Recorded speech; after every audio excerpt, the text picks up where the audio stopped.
Oh, my son, you should be ready to lay good foundation. Earlier the better. In the nearest future, you could be one of the leaders. So we pray. Amen.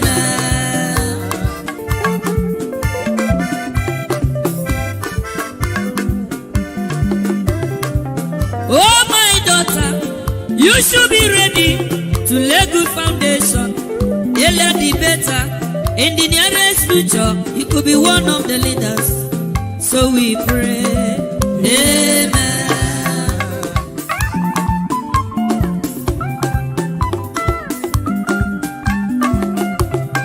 To become a leader is not very easy. To become a man is not a day job.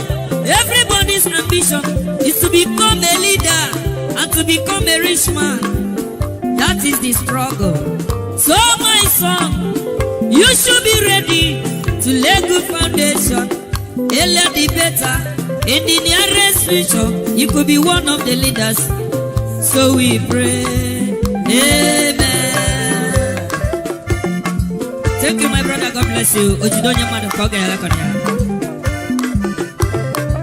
So my daughter, you should be ready to lay good foundation. Earlier the better. In the nearest future, you could be one of the leaders. So we pray. Amen.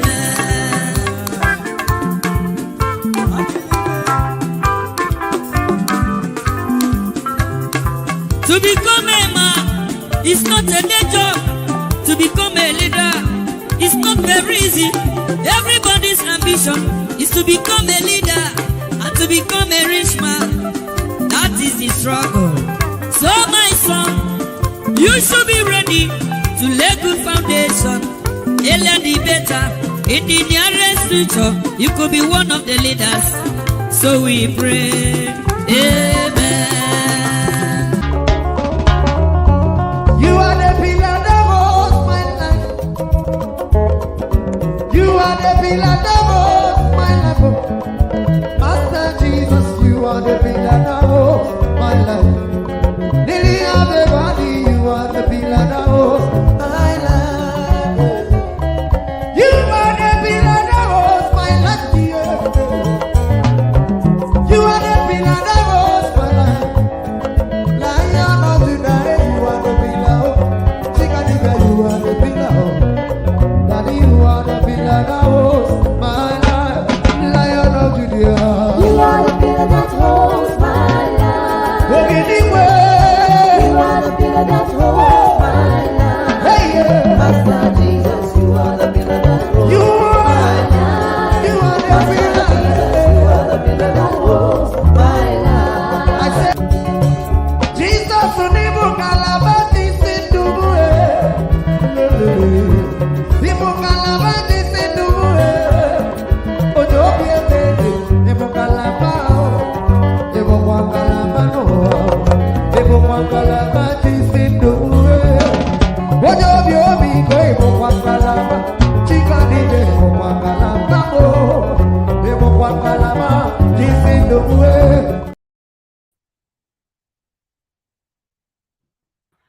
All right, guys. Good morning, good afternoon, good evening to every one of you. We are back here again.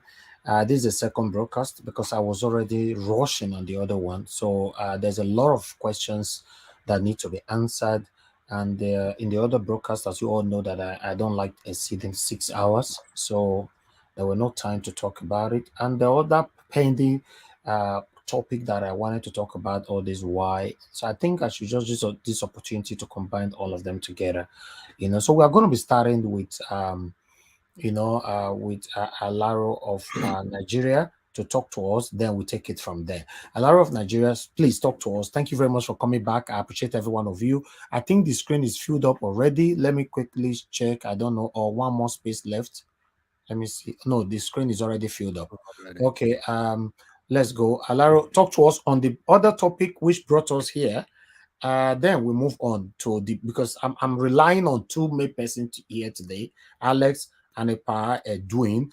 Now I have Madarita. She know more about our history and all that. So for me, I'm not too good with these things. So Neither Alaro, am I. right? You said well, Neither am mine, but I'm gonna learn. exactly. Me, I'm here to learn as well. Yeah. Thank you. Go ahead, talk to us. So, first and foremost, I love Alex, but this Italian Alex was another situation entirely.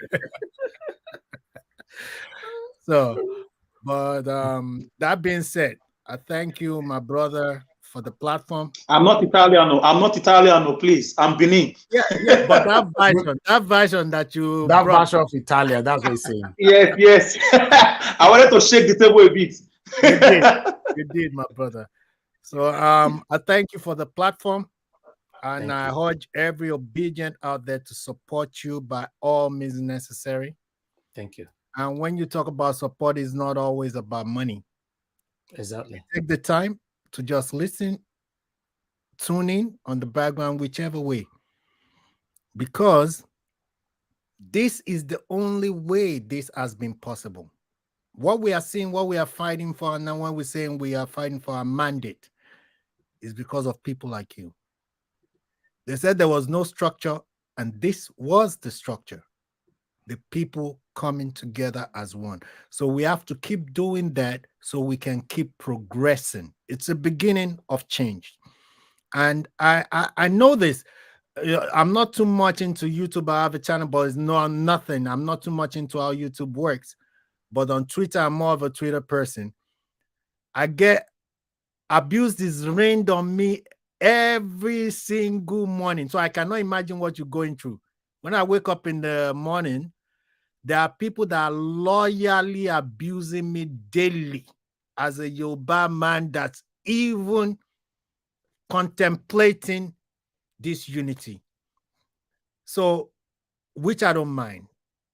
I'm not angry at them. I don't reply them angrily. I reply them in an educative manner. I know I can tell you 10 people tomorrow morning, their first job is to abuse me. They come loyally and I appreciate it. But with time, they will learn. What beavers are done for us, beavers with all they manipulated it through their structure of criminality. But what it did, which is when I'm talking about when the elderly lady was talking about population increase and having more babies. Beavers showed us one thing. The population of the north that we always thought existed does not exist. This election is the lowest. And when PO gets there by God's grace, when that mandate is realized, don't be shocked if the population of Nigeria is not even 125 million. Think about it and you will see. Numbers have been manipulated over years just to imprison us through this criminality situation they have created. So, what is what doing is what doing well. So I plead with you, everybody on the panel. People watch us here. When he says 5 minutes, it's 5 minutes. When he says 8 minutes, it's 8 minutes. When we do it right, they will do it right. This is what PO is coming to do. And we have to start changing ourselves. Thank you. On this topic that we're about to take, I'll be listening on the background. When I turn on the video, that means I have something to add. Even though I'll be listening with just a Thank pic. you very much. Thank you. I really do appreciate you, my brother. Thank you. All right. You. I have somebody on the backstage, but you didn't turn on your mic. Because of that, I can't accept you to the screen, and more people are trying to come in. Please. All right, you just did. Please always do that, so that we know you are with us. Thank you. All right. Yeah, the screen is filled up right now, my people. Appreciate every one of you. Good morning, good afternoon, good evening to you all. This is the second broadcast this evening now. Can see Joy Antonio just joining us, Lady Eugenia back with us again, Faith Andrew, thank you, Obiajulu. I can see you, Sam Sky, Innocent Oka, Amazing Grace, USA, Emmanuel. God bless every one of you. Good evening to you all. The Flashback, Wisdom Lucky, Johnson Emmanuel, Osas Joyce. God bless you all. Good evening, Sandra Moses, Ade Edobo, Osaze Omorodion. Thank you very much. Good evening to you, Rose Lane. Obano say Emmanuel. Can see every one of you. Bright Strasser. Good morning, good afternoon, good evening to you all. Emmanuel, morning as well. Thank you very much for joining us, Peggy, Modi, Imo Sokri, Madam Bella Naomi is still with us. I thought you said you're going to bed now. Thank you very much for coming back again. All right. Yes, I have more people there. Innocent Oka once again. Thank you very much. Mother of all, Mami Diaspora. Good evening to you, Mami. Thanks for joining us. And a Queen A. Good evening to you. Thanks for joining us. Helene Okiti, now Sam, and Mary James. God bless you all. Thank you very much for joining us. Please do your part by helping us to share this broadcast and like the broadcast. I have a couple of videos to quickly play first where we can take it from there. Meanwhile, I'm going to recap on that 2 minutes video that I played earlier on so that everybody can have the opportunity to talk on it, but I'm going to take all the videos that I have here is short videos, but I would like to start with Chief Patrick Eholor, who came out accusing Governor Obaseki and his boys, or the chief of staff, let me say the chief of staff of Sagbavo Yoa, of attacking him on the election day. All this have been pending all this while. Just that I couldn't come on air. Not be today they send that for me. I'm sorry, I apologize for that, my people. Just that no time, you guys should know how it is. So it's better I just do all this now. Let's listen to him quickly. So I'm glad to have you around. I think what happened yesterday was a show of shame. I think it's a retrogression, And let me start, not just in my state, but let me start entirely, Let's start from Lagos, for example. You have a guy called MC Olumo. The video went viral. He threatening the Igbos that if anybody vote for the Igbos, the person is going to be dealt with. If furthermore say that if the Igbos want to vote, they should go to INEC or Anambra. My question is that, is it not one Nigeria? Is it not a country that we fought a civil war and we lost a lot of lives? And, we came back in one unity and said, let us live together. Then if it is one Nigeria, why would Tinubu, who is supposedly elected, though it's been contested in the court, to represent every Nigerian? Is it because Tinubu has a Muslim ticket? Is this going to be a sectional leader, God forbid, becomes the president of Nigeria? That's the question we're going to be asking. And furthermore, let me continue, that the INEC has failed us again. The Inspector General of Police has failed us again. What is the need of police if they cannot protect life and property? The police are dressed with their uniform. They have AK-47, and they assist the thug to snatch the buses or to abuse the citizens who are out there, to do their lawful duty, their civic responsibility. So I think that is wrong. I think we have a serious problem in this country, because if we don't nip it on the bud, we might not have a country again. Now I go back to myself, how I was molested and abused yesterday in my own state, Edo State.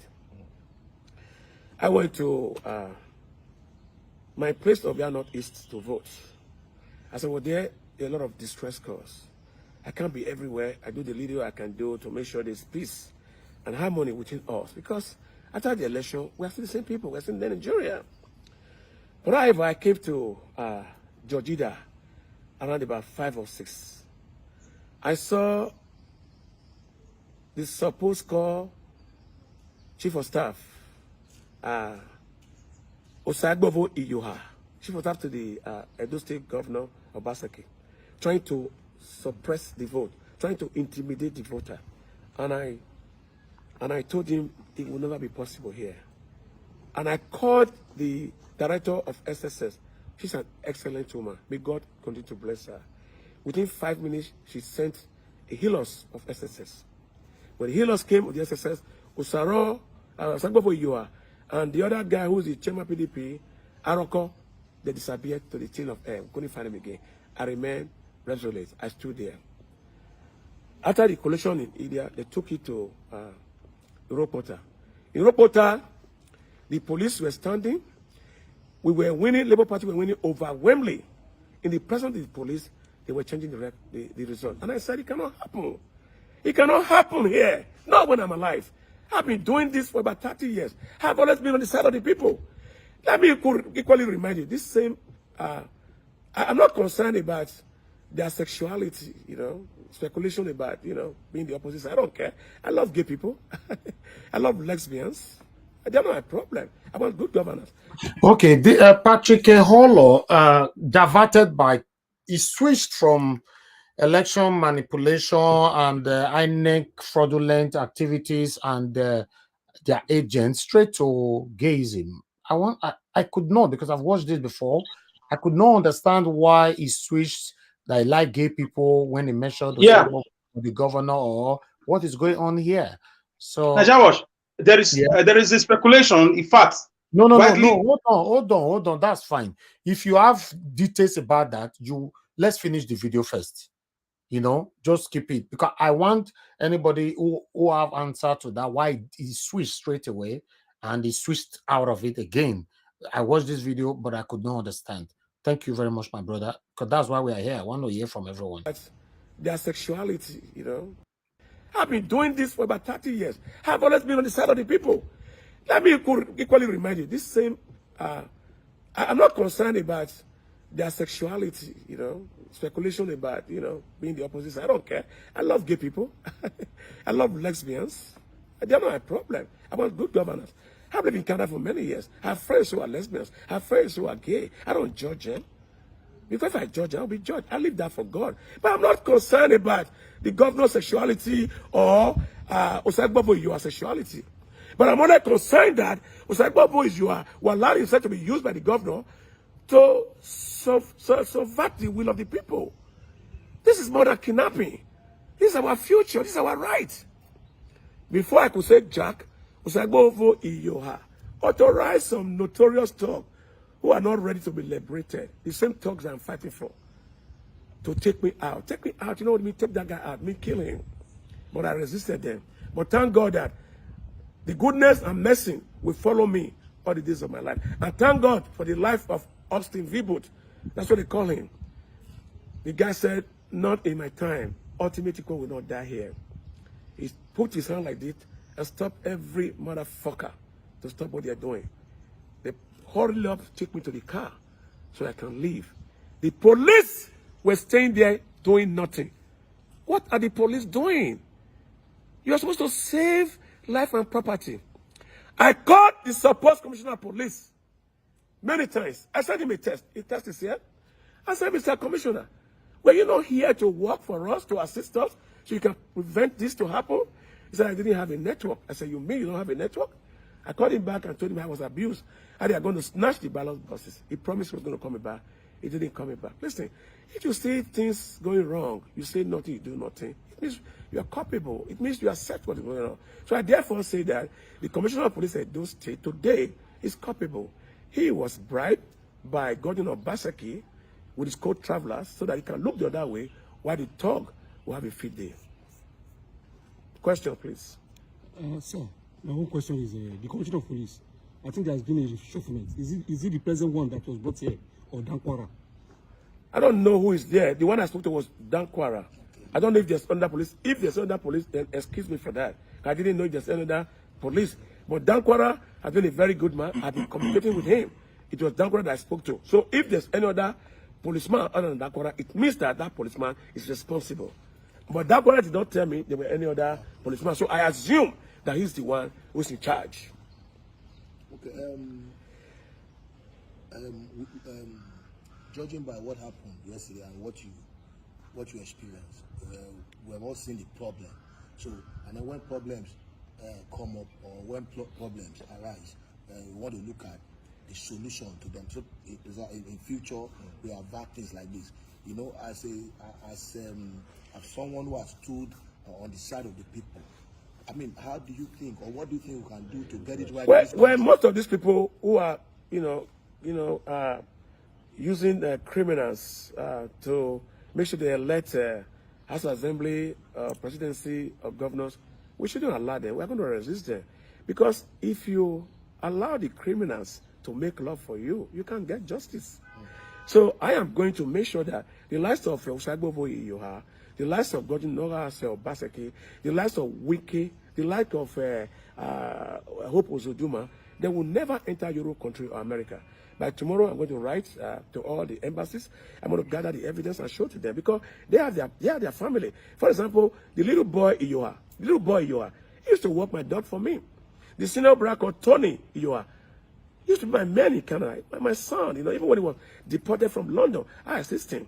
He used to be my bodyguard anywhere I'm going to. I've been around for a while. With respect to all of them. Even my brother today, Oshiomhole, I talked to him before. I was about to molest. How I was about to be molested. Oshiomhole used to manage my access for me in Lagos. I'm talking about your present SSG. We've come a long way. So I will not allow this to happen to any other person. So I'm going to prevent it by every means necessary. I'm going to expose them. And listen, if anything happened to me from today, the world is already aware that Osagbovo Iyoha is after my life. I'm going to write to the presidency on Monday. I'm going to write to the Attorney General Malami. I'm going to write to the Ministry of... I'm going to write to everybody. And I'm not going to say I'm writing to Canada because Osagbovo Iyoha, who is a thug, who is also a gang member, who is also a cultist, the family is in Canada. Why are you hiding your family in Ottawa, Canada? And you are exposing other children to danger. And that's why I cried for these children who doesn't know any better, who is waiting for every 4 years to be used by these merchants of mysteries. That's what I call them. They are merchants of mysteries. So with this, with what has happened and the outcome of the results in Edo State, your party won a seat in Ego. So what are you comfortable? They've not even announced it. Even when we are winning at Ego, we're leading with about 9,000 votes. The third also went there to go and snatch it. Now at Oredo, Western, we're also winning. At Igbobaoka, they went and bring 6,000 votes from the riverside without using the beaver. We are not stupid now. That will not be accepted in court. But let me tell you something. Please, it's important, the press. What is honorable about a man who wants to be elected into House of Assembly, who is stealing a ballot box or who is encouraging a ballot box? That is disservice and dishonorable. And what is honorable about a city governor? You call him His Excellency. What's excellent about a thief, about a criminal, about one who wants to win by all costs, by every means necessarily, without even knowing who's going to die? What is excellent about the president-elect? When he could have said something and do something, 17 people died or more yesterday. We are not at war. Even Russians and the Afghanistan are fighting. When they lose 5 casualties, they will sit on the round table and discuss again. And we are doing election. We are losing 17 people, our family. They are family, they are Nigerians. We must all come together and resist them. They cannot intimidate us. We cannot quit. We cannot give up. And that's what they are expecting from us. I, Chief Patrick Osagi Magbo Eholor, the president of One Love, otherwise known as Ultimate Equal. I ain't quitting, man. I'm in for this. Let us get it on. I'm ready for this. You killed me yesterday. You want to kill me today. So if I survive yesterday, go and pray. Okay, thank you very much, my people. Thanks for your time. I guess I want to see that video. Although I have another video he gave from a man who also complained about Obaseki. He came from abroad to contest for a position there in Benin, in Edo State. He won, but his position was swapped for another girl with the name Natasha. So that one actually reached out to us as well, complaining that people should come for, for his rescue in the hand of the governor of Edo State. So I'm just trying to look for the video. I just posted it just now. I don't know why recently, if I post a video like this, it becomes a problem, to get the video. All right. Let me put a picture of the girl right there. This is the girl. Now this one, let me take this out. 1 minute, guys. there's so much to do here. Okay, so that you guys can see her properly.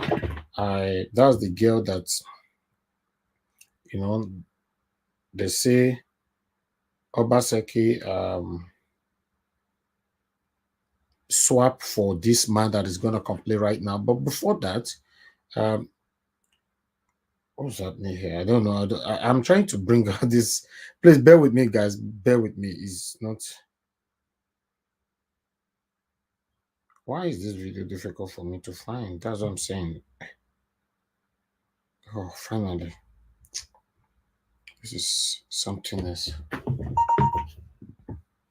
Let me see if I'll find it again because I don't know what's happening here. Okay, let's try again. Let's try again. Okay, he's here. Oh, God. Okay, let me pause. Good morning.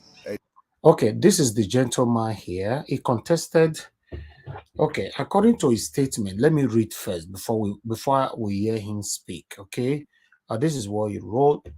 Desperation, Godwin Obaseki and Osarodion Ogie takes impunity into Labour Party in Oredo and beyond. Governor Obaseki has succeeded in paying the state leadership of Labour Party to substitute the Labour Party candidate of Oredo East with Osarodion Ogie's childhood friend who retired from NNPC. Same impunity Obaseki took to PDP with his illegal PDP candidate he has now done with Labour Party. The young man has a future and Osarodion Ogie has stopped his career with an old man that will be loyal to Governor Obaseki. Okay, Oredo, blah, blah, blah, blah, blah. Okay, Governor Obaseki has done his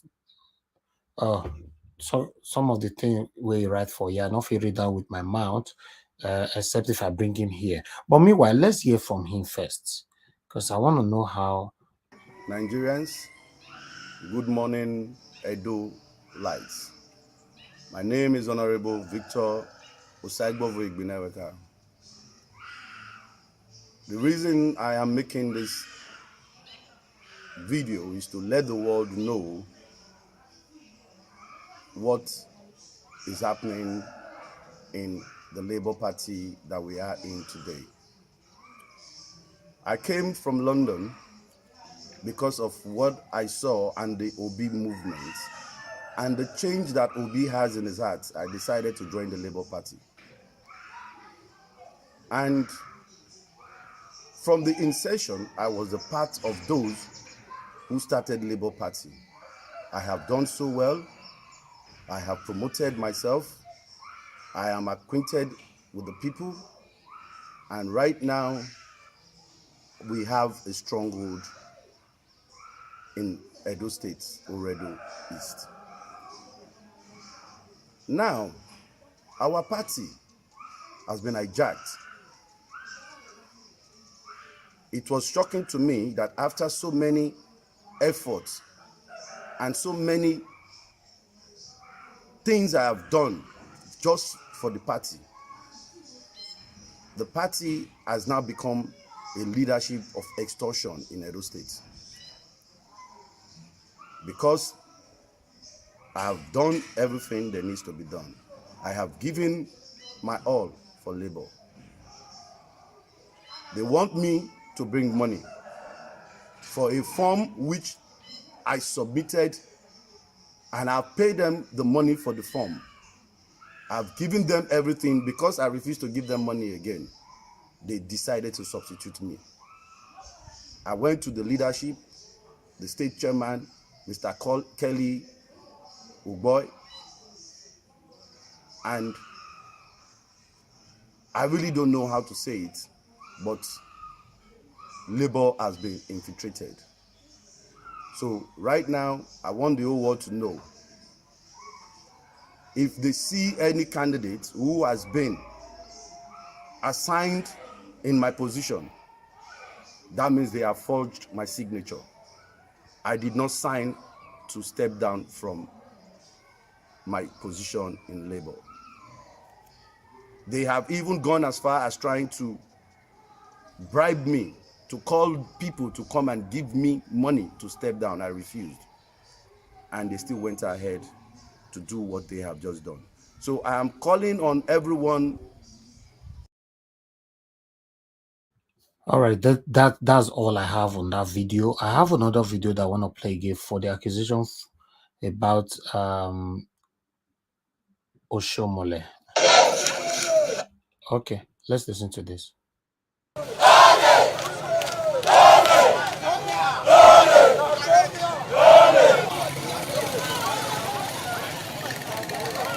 To the election that took place yesterday, the result showed that the result released by the various agents in the 5 wards of Essex West Constituency 2 revealed that I, Dr. Felix Iyalome, won the election overwhelmingly. However, what we are seeing now is that a former governor of the state named Comrade Aliyu Adams Oshiomhole is right now manipulating the result in favor of the APC candidate. And this my people will not accept. And this I will not accept as the candidate. In addition to this, they are doing the collation of the result outside Constituency 2. Traditionally, Constituency 2 result for Essex West is supposed to be collated at Azama Primary School here and announced here. But that is currently being carried out at Essex West Constituency 1. And we are hearing, the information we are having is that they will soon move from Essex West Constituency 1 Town Hall at Auchi to an obscure or a private venue where they intend to announce the result. This is totally unacceptable, and we on our constitution, we will start to defend this, and we will start to defend our result that was revealed yesterday by the various agents. As the Deputy Governor of Edo State, I would just want to ask that we be careful, don't face the military and the police with their intimidation. Nigeria is not a banana republic. The era of what we saw yesterday, we thought is gone. But it's very unfortunate that CP Abiodun will make himself available for Comrade Adams Aliyu Oshiomhole to be used.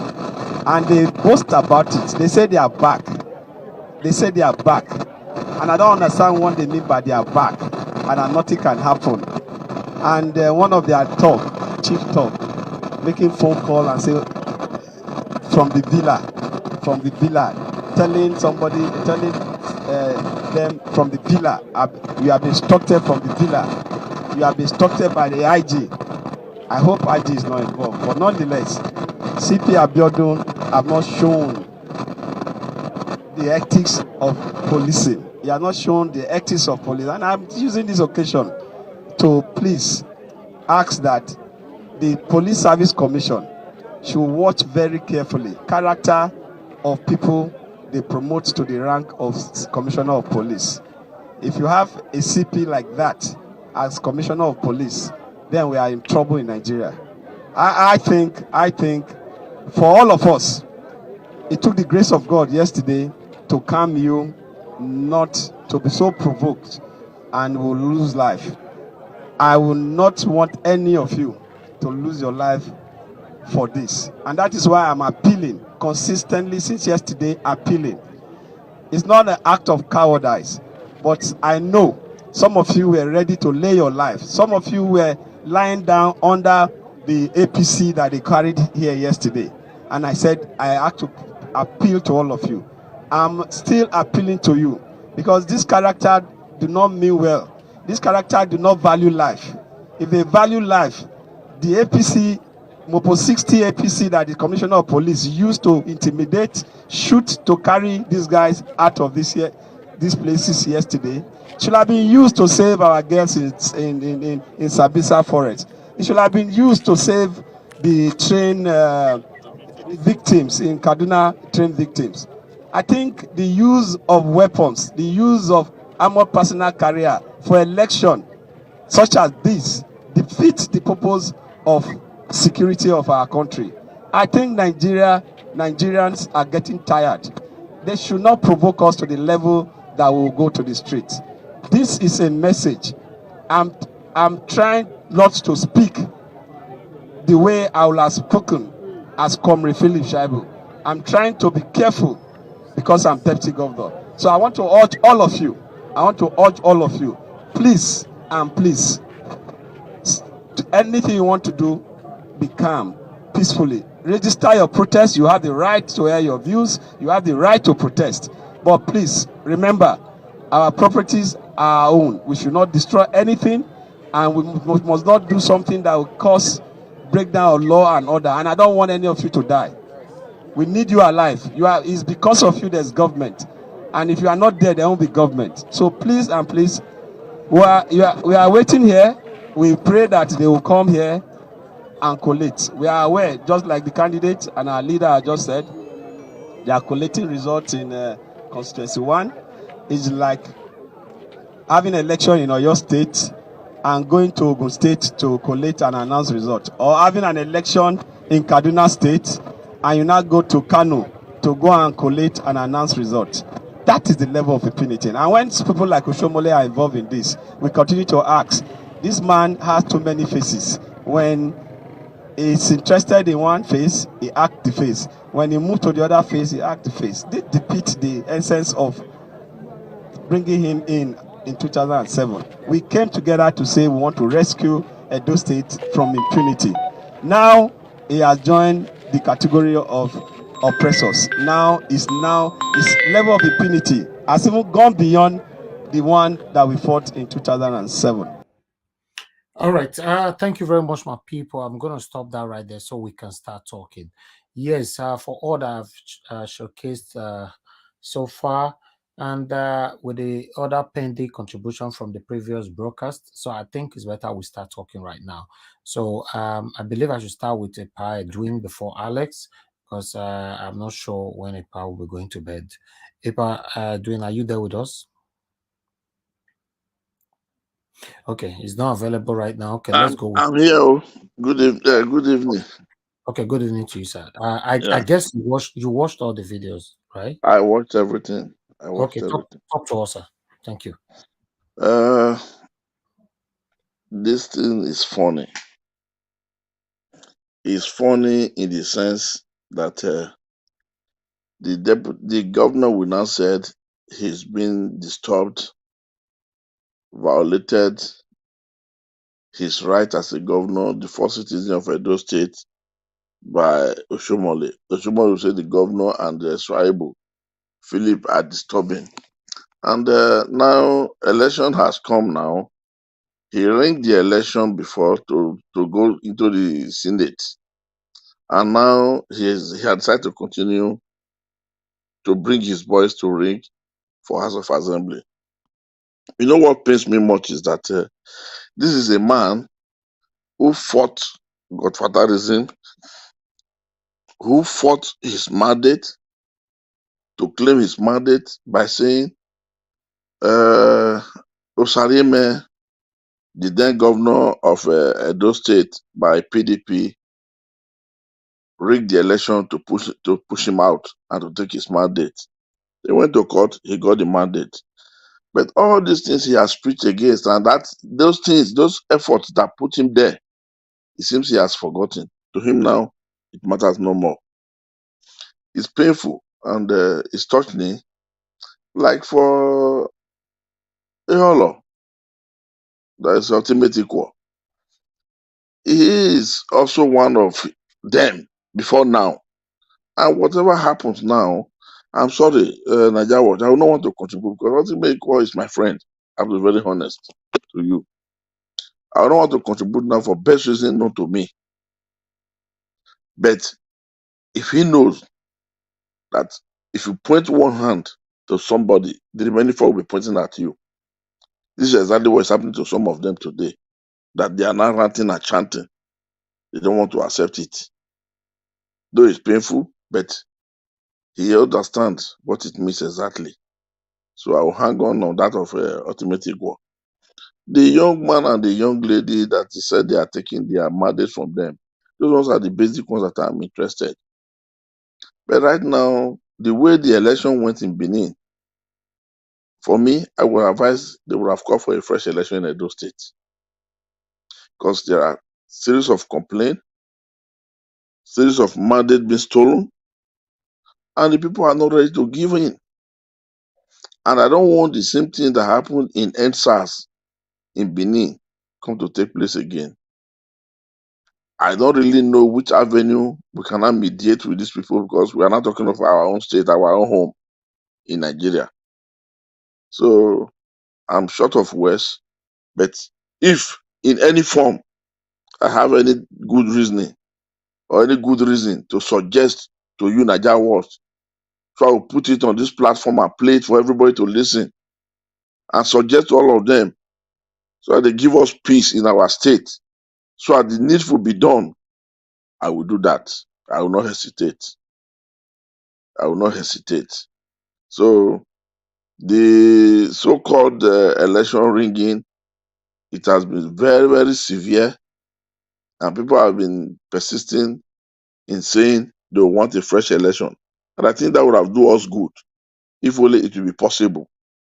Because Mahmoud and the cohort, they know what I've done, and then I don't think they will give in. So I'm really confused and short of words, but I would have loved that than chaos and anarchy to come uprising in my own state. So I think I have to eat there. Thank you very much. All right, thank you, sir, for your submission. Okay, let me quickly go to Alex. Alex, I would like to hear from you on everything we've presented so far. Okay, is it time to talk about the history of Lagos and Benin, or strictly all the videos? No, everything. Take it one by one. It's part of it. You can see what we have on the screen. Who is the real owner of Lagos? It's very important. It's number one thing we need to talk about. Najabo, if that is the case, why don't I continue? I thought I was to address only this thing first. No, that's why I gave you the time. You know. Okay. All right. You come back to you, sir. Where's it? Okay. Okay. Thank you. Where's it? That is diplomacy at work. Where's it, sir? You all know. You go if you all know. First of all, the word Lagos was gotten from the Portuguese island or a Portuguese city that look like Lagos. It's an island in Portugal. You can Google it. So the Portuguese actually were the first to come to Nigeria, present-day Nigeria. I want Yorubas or those lunatics in Lagos killing people to listen to me. I'm not perfect, but I'm sure I made it 80%. They came, first of all, in 1485 through the Gelegele seaports. Present-day Gelegele seaport that our leaders have refused to transform into tourism area that would have been giving us millions of dollars every year. But they are busy chasing the crude oil when we are sitting down on a gold mine. You can imagine as far back 1342 and 1485. The first people that came were the Portuguese, who were explorers. Explorers are people that travel without direction. They are willing to lay down their lives. Some of them even died. Mungo Park died on his second trip. So these guys got to Benin. They were surprised at the development they saw. As at that 1485, Lagos was already our camp, because Lagos was founded in the 12th century. It was called Ekeranasi Koko. That's where the word Eko came in. Eko is not even right. It's the word Iko. That's why you have Ikoyi. Iko, it means a camp or a gathering. They polluted it to now present the name they call it. It belongs, and the British haven't, the Portuguese haven't established a very strong ties with the Great Benin Kingdom. They have to even send somebody from the Portuguese family, the ruling family, a prince. He came to Benin for about 3 to 6 months to learn the Benin culture. And our king and a prince in Benin Kingdom went to Portugal. He converted to Christianity. He was in the monastery. They were so great that the Portuguese that came as explorers were captivated. They wanted to stay for a week. They stayed for close to 3 months, making drawings, admiring the great kingdom, stretching down to present-day Benin Republic and Togo. Dahomey, those days. Dahomey is also a Benin name. So, and it's also stretched down to this day Ghana, because Lagos has a boundary with Ghana. It used to be called Ashanti Kingdom. So the Portuguese, they were friends with the British. In the 1885-86 Berlin conference, when they shared the scrabble and the partition of the continent, they shared the whole European countries. NATO did not start today. Those were NATO forces. Portuguese, Belgium, Germans, French, name them, all of them were there. They shared Africa within themselves. 1886. Okay, thank you. 1884 to 1886. It was two conferences, the Brazil conference and the Berlin conference. So, and Britain was given this zone called Benin Kingdom. They came as friends, and later they wanted to extend their slavery and their business, dealings towards this kingdom. Our kings resisted it. They fought them to a standstill in 1897. Having taken Lagos through the friendly permission of the Benin people, to make Lagos a trading port for the British Royal Niger Company, which was a shipping company that goes around the whole world buying spices, buying ivory, collecting things and giving things back like umbrella and stuff. Technology of those days, guns and gunpowders. What they were buying were clothes, bracelets. Yes. And gun and gunpowder in exchange for mirror and build. Yes, thank you. So the last Oba of Lagos that was installed by the Benin Kingdom was Oba Dosomo in 1861. He was very stubborn, just like the Benin. He was very stubborn. He was arguing with the British. I can never stay away from Lagos kingship. The Benin king tried to appeal to him. The British people bombed Lagos and they took over Lagos by force. They made that king to sign a treaty. He remains the king. He has the powers of the royal family, but he must realize that the British crown is not interested in Lagos. So Lagos was taken as a crown colony in 1861. So Lagos has always belonged to the Benin people. It's a camp. It's a place where soldiers go for training. Our king go there to instruct, to speak to soldiers. They strategize, they plan. And also it was a place, especially for the Benin kings. They go there to do a lot of things. It was when Nigeria was amalgamated forcefully. Because in 1897, the first coming, the Edo people with the great warriors, they defeated the British to a standstill. They went back to their conference hall and brought back all the European forces. The same way they bombarded Libya of Gaddafi. They came to Benin Kingdom with bombs, and they destroyed everywhere, raped women. They used according to history, they used about 12 ships to load away stolen Benin artifacts, beads, gold, diamond, silver, bronze, so many things. They had to respectfully, the kingdom was so great that they had to respectfully take the Oba to Calabar with the Portuguese intervention. Because the Portuguese have been trading with the Benin for over, for a very long time. But so Alex, I hope you are not telling us the full history of Benin. So let me try and round up now. Yes, I can't say that. What we are asking, what connects Benin with Lagos? That's my concern here. Let me help Alex. You will join me. Alex, let me help you. Then you will join me. Don't worry. Yes. Let me just round up first, sir. Let me round up with that. With the roots or with the first century go I've traced to you now, I mentioned that the Benin founded Lagos, having defeated people who were there. They took over territories, stretching to Lagos have boundary with Benin Republic. How did that boundary come about? The word Benin is a polluted word from Benin. The real word is Benin. Even Togo is part of the great Benin kingdom those days. It was the modernization that gave Lagos to the Nigerian state after the 1914 amalgamation. That's the Lagos belonged to the Benin people, and the Oba of Lagos asserted that, which to his credit, I respect him for that. That's the role of a father, to say the truth. So before I go on, let me pause for a part to come in. It's a dialogue. It's not a monologue. Okay. Thank you very much, Alice. It's still my time, Epa. It's still my time. Let me give you 2 minutes. 2 minutes. I know. Let me just quickly clear where that what you want to hear. No. Let Epa use proper time to tell us what he wants to say. Okay. Thank you. Yeah. After what was like a clever way to explain the refusal of shake hands with the Oni of Ife. That is the Oba of Lagos, I'm saying now.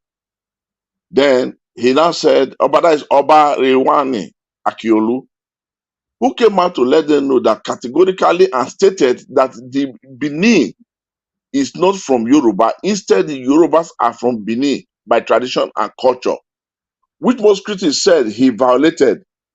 Palace and the Yorubas ranted insult on the Akiolu, the Oba of Lagos, for greeting the Oba of Benin and tried to bring them the Oba's pride, the Yoruba pride down before everybody. Now, I want to come here, please.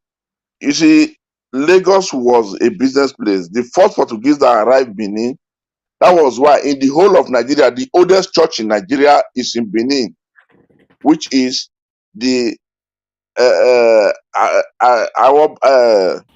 Holy the Arosa. Arosa Holy Arosa. church. Yeah. Yeah. That Holy Arosa is the oldest church in the whole of Nigeria.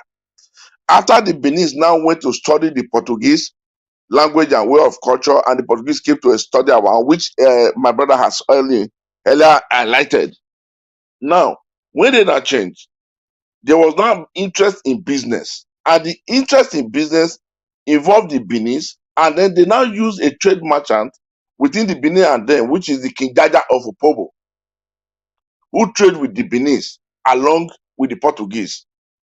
Then the places they captured and that was under them was the Benin, then the Burkina Faso, the Togo, the Ghana, and the Republic of Benin, including part of Cameroon, were all Benin Empire, part of Benin Empire. But the Benis were selfish that they were not interested in transgressing their language to other people to understand.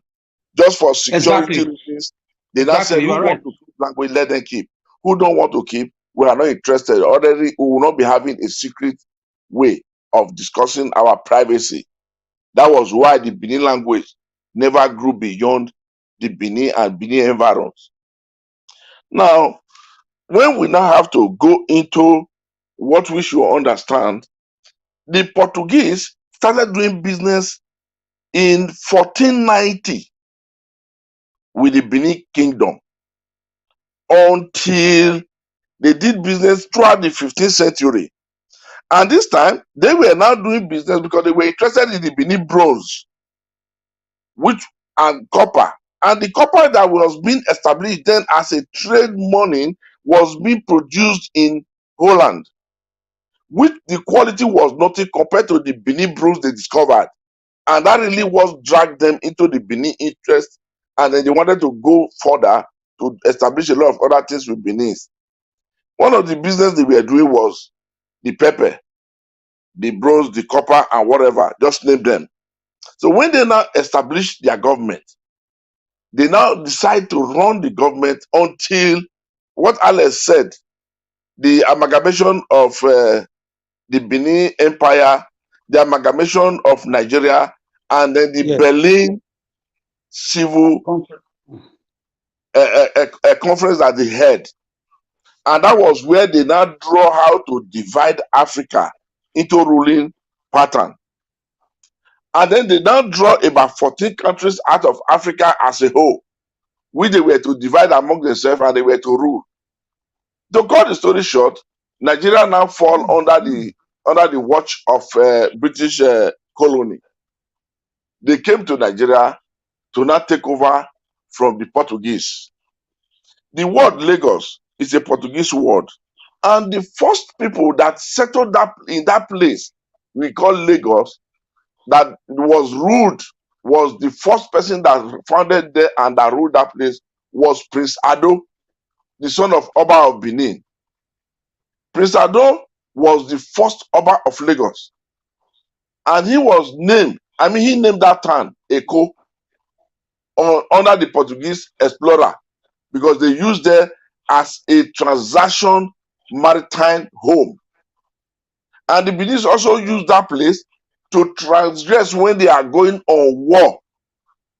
So they now use the word Eko as a coast.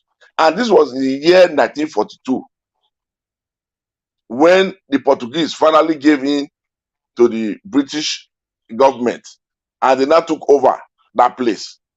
And then it was now on the major slave, and the British was interested in slave trade to continue, like Alex just said. And then it was given to them on the concessions in the year 1861, which ended the consular and the period, and then the British colonial period then started automatically. Now it was then in Nigeria they now seized the power totally to run Nigeria as a sovereign by bringing them under in the year 1886 as a colony and protectorate of Nigeria established, which now they finally now took wars to some part of Nigeria. And those wars were fought on 2 occasions with the Benin Empire, because these were the biggest empire that was having to do with them. When they now took the Benin Empire war, they failed. And they now go back again for the second one, which was 1896. They fought that war. 1897, thank you very much. Until they fought that war until 1912. And that was when Lagos was now officially declared in 1914 to a full capital of the British colony. Yeah. And correct. this struggle still remains within the Benin Empire. The colonial rule then grew up rapidly and cleverly to up to the date of 90s. So if you want me now to break up to you how the Ado came in and whatever, I can do that one. Lagos is made up of lagoon, the creeks.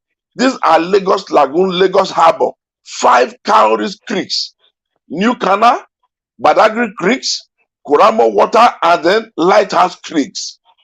These were the known creeks then that it was breaking up to. And all these creeks, they were all under eco-settlers. Among the people that settled with the Ado, which is the Benin people, was the Aworis. And they speaks a distinct dialect close to that of the Yoruba language with Benin mixture. The traditional Aworis were found in Ile-Ife. They were known to the Benis, who followed their self-exiled prince, the first son of Ogiso, who now called Oba of Benin Kingdom. So when we now try to intermarry this difference, you will now understand that the Benis, they came in through Benin Kingdom as Ado to establish a prince there. We can't hear you anymore. Our own battlefront. And whereby Can I come in now, sir? Yes, you are Please. very free. Okay, yes. How did the Yorubas, for me, what I know, thank you, sir, you are very right. Yorubas, how they came to populate we have Lagos. other people here that would like to contribute to this. Okay? Yes, give me some time. Let me round up. Give me some minutes, sir. Let me just quickly touch on this point, then I will just finish up with the 2 videos. The Yorubas got to have their tentacles in Lagos because Lagos became a capital of the fraudulent country called Nigeria, amalgamated in 1914. Amalgamation is a big word for joining together, done by a woman, Flora Shaw, stamped by Lord Lugard. 2 of them were boyfriend and girlfriend. Flora Shaw, Lord Lugard left his wife in UK and started cheating in Nigeria with Flora Shaw, and they later got married. Those are eternal problems. So when Lagos became a federal capital, it was booming. Development came. Obafemi Awolowo was promised presidency because he gave the Nigerian states, wisdom on how to defeat the Biafrans, but he didn't get it. They now made him a premier of the Western region, which Lagos was part of. So he was the one that brought the Yorubas out of Ekiti, Ibadan, Oyo, everywhere, come to Lagos. He gave them loans, scholarship, free education. He gave them industries. He now moved them into industrialization. That's how Lagos started growing. Obafemi laid the foundation, on what the Yorubas are now claiming. Even Obafemi Awolowo will not dare to say Lagos belongs to the Yorubas. It belongs to the Edo people. And I'm happy those who are in charge of the traditional house in Lagos knows this and they stand by it.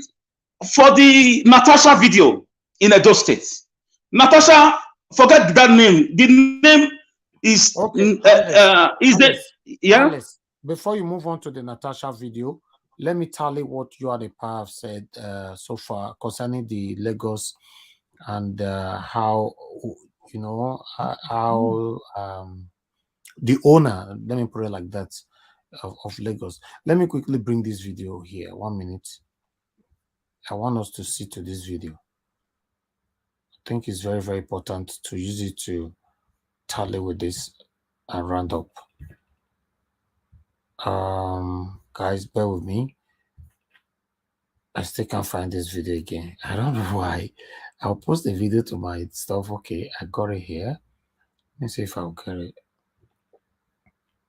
1 minute, guys. Please help us to share because I don't want you to start with another topic at the end of the day.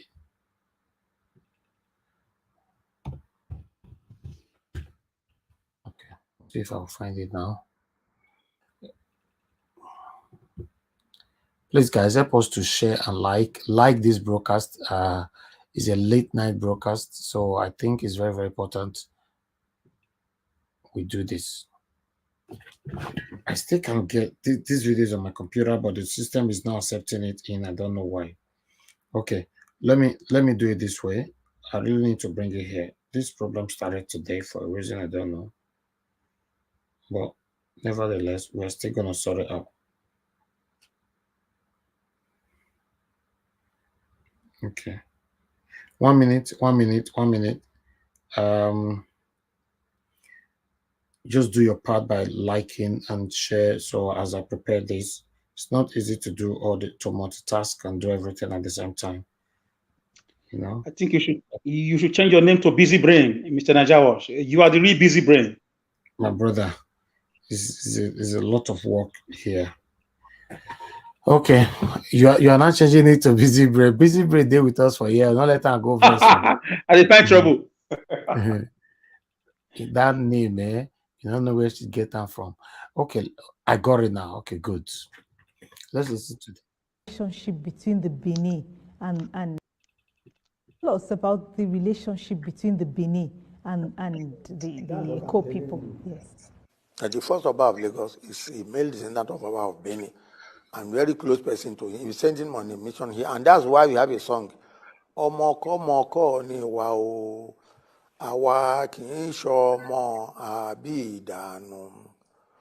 Òde Bini no bí bàbá àwa sí. Ọba ló bí síbẹ̀ kì í ṣàárẹ̀. Ẹ̀yin gbọ́, that's any at the installation of any Oba. That song is always there. And anybody wants to be a chief or anything, or Oba, at that Enowa, when we finish the ceremony, we do like this. That thing we are doing, they are saluting the Oba of Benin. All right. That's the Oba of Lagos confirming it there himself. So I think it's very clear. But the concern here is that why, you know, the ethnicity, the tribalism, the fight that happened during the time of the election, you know, I don't know. I don't really know much about these things, to be honest. That's why I don't want to talk on it, but Yes. I would like to listen to the people. Can I continue this so I can round up so that other people can come in? The reason, let me just quickly answer the last question you asked: why they are killing people in Lagos in the 70s? I met Bola Tinubu and his likes. Even some people around the country, they venture into drug peddling in the early 60s. There were no computers, and they made success and they made so much money. So they ventured into politics, and they started controlling the system. Fought or they also had, you know, friendship with the military government. Even the likes of Abiola also was part of that clique. They had friends in the military, and they made money, and they started using thugs. They took advantage of the lacuna of the space left from moving Lagos from as a capital city into to the northern side, which is the present day federal capital territory. So Tinubu and his cliques used drug money made from pushing of drugs allegedly in the 70s that led to documents that even came out. That case was just one of the many cases that Tinubu escaped from.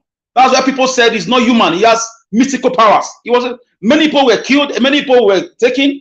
So this is why you see people are also doing what they are doing now, because Tinubu did not go to school. He believes in thuggery. He believes in drug peddling. He believes in, you know, agberoism. He was able to manipulate people, and up to now, It has become the way of life of people. You see the likes of MC Oluomo and his gang. Okay, going to now Natasha. Natasha is the daughter of Lucky Gbunedion, Mr. Naija Wash. Lucky Gbunedion did that his daughter to the present the governor of Edo State. Because Ibori's daughter is also in rep now, she was in Delta State House of Assembly. It's a competition between these compadora bourgeoisies, between these elites, these wicked politicians. Natasha is Lucky Gbunedion's daughter. Osawaru is the name of Lucky. Lucky Osawaru Gbunedion. But he quickly removed Lucky and Gbunedion from the name so that those will not be angry, because each time they hear that word Lucky Gbunedion, they feel like killing somebody, because the guy never did anything in Edo State for good 8 years. The only thing he did, according to people, is the lucky stone he put in the street of Igu. That's the first interlocking ties we had in Edo State. So I'm not surprised the way the governor is trying to go all out. I even heard that allegedly he went out in person from word to word, removing those who were working there, collecting results, taking them to Ring Road to go and change the results. Labour Party swept everything. I have Labour Party friends who contested; their mandate was stolen because the governor is not popular. He did not work for the past 8 years. He has just been ruling Edo State the way he likes. Monies have been stolen, so it's not popular. Imagine the presidential and the House of Rep and Senate, polls. He lost. Labour came first, APC second. The governor came third. He lost his own unit. They said, how can he lose his unit 2 times? That is not accepted. They had to bring area boys, thugs, cultists. And if you must know what Dama was saying about gay, half of your governors in Nigeria are gay. In dispense of rumor. I even heard my state governor in Edo State is a gay. I don't have a problem with gay. Only God will judge them, like that chief said. Many of them are gay in Nigeria. Don't be surprised. They sleep with primary school students, secondary school students, allegedly. Unless use the word allegedly, please. I said allegedly. You didn't allow me land. I said allegedly. No, allegedly. You would have used allegedly first before. Okay, allegedly, these politicians are gay. That's why Uzodima, he who was number 3 in his state, he went to go and spend 1 week with somebody in Abuja. He became number 1 as governor because allegedly he's a gay too. You are being ruled by gay in Nigeria politics. The truth is bitter. So when a Pra was saying it, that chief, he knows them very well. He's a Canadian citizen, double citizen, US citizen. He knows them. He knows these guys. He has helped them, and he knows their sexuality. There's nothing to hide. Allegedly, our government is gay. Osaroi, the chief of staff is gay. Maybe all of them are gay. Allegedly, I don't know. So that's away from that. Natasha is Lucky Gbunedion's daughter. They removed Lucky Gbunedion's name and put Osawaru, which is the middle name of the former governor. This is why you see the massive rigging. Obaseki was scared of being thrown out of office with the power of the state House of Assembly because he has not performed. As we speak, we don't have a local government for the past 4 years. As we speak, instead of 24, we have nine members, in the state assembly. As we speak, Edo is being flooded, and he claimed to use $150 million to control flooding. The money was stolen. As we speak, Gelegele project, he paid money to Chinese as a counterpart funding. The money disappeared. As we speak, our schools are leaking. There is no security in Edo State. As we speak, vigilantes are working on their own. The government does not care. As we speak, for the past 4 years, Obaseki has been shuttling between Lagos and Edo State and America. He does not care. So this is why he was running Etasketa to try to rig election, because nobody's going to vote for him and his candidates. This is the whole truth and nothing but the truth. I'll drop it here. Thank you. All right. Thank you, Alex, for your submission. Okay, let me hear. Let me please just take your mind to one place. Okay.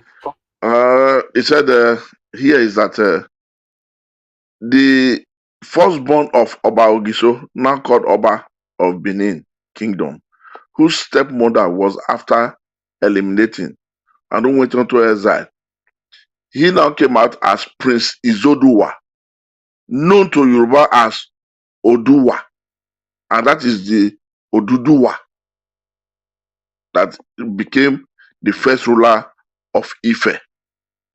Due to his power and follows this from Benin Kingdom.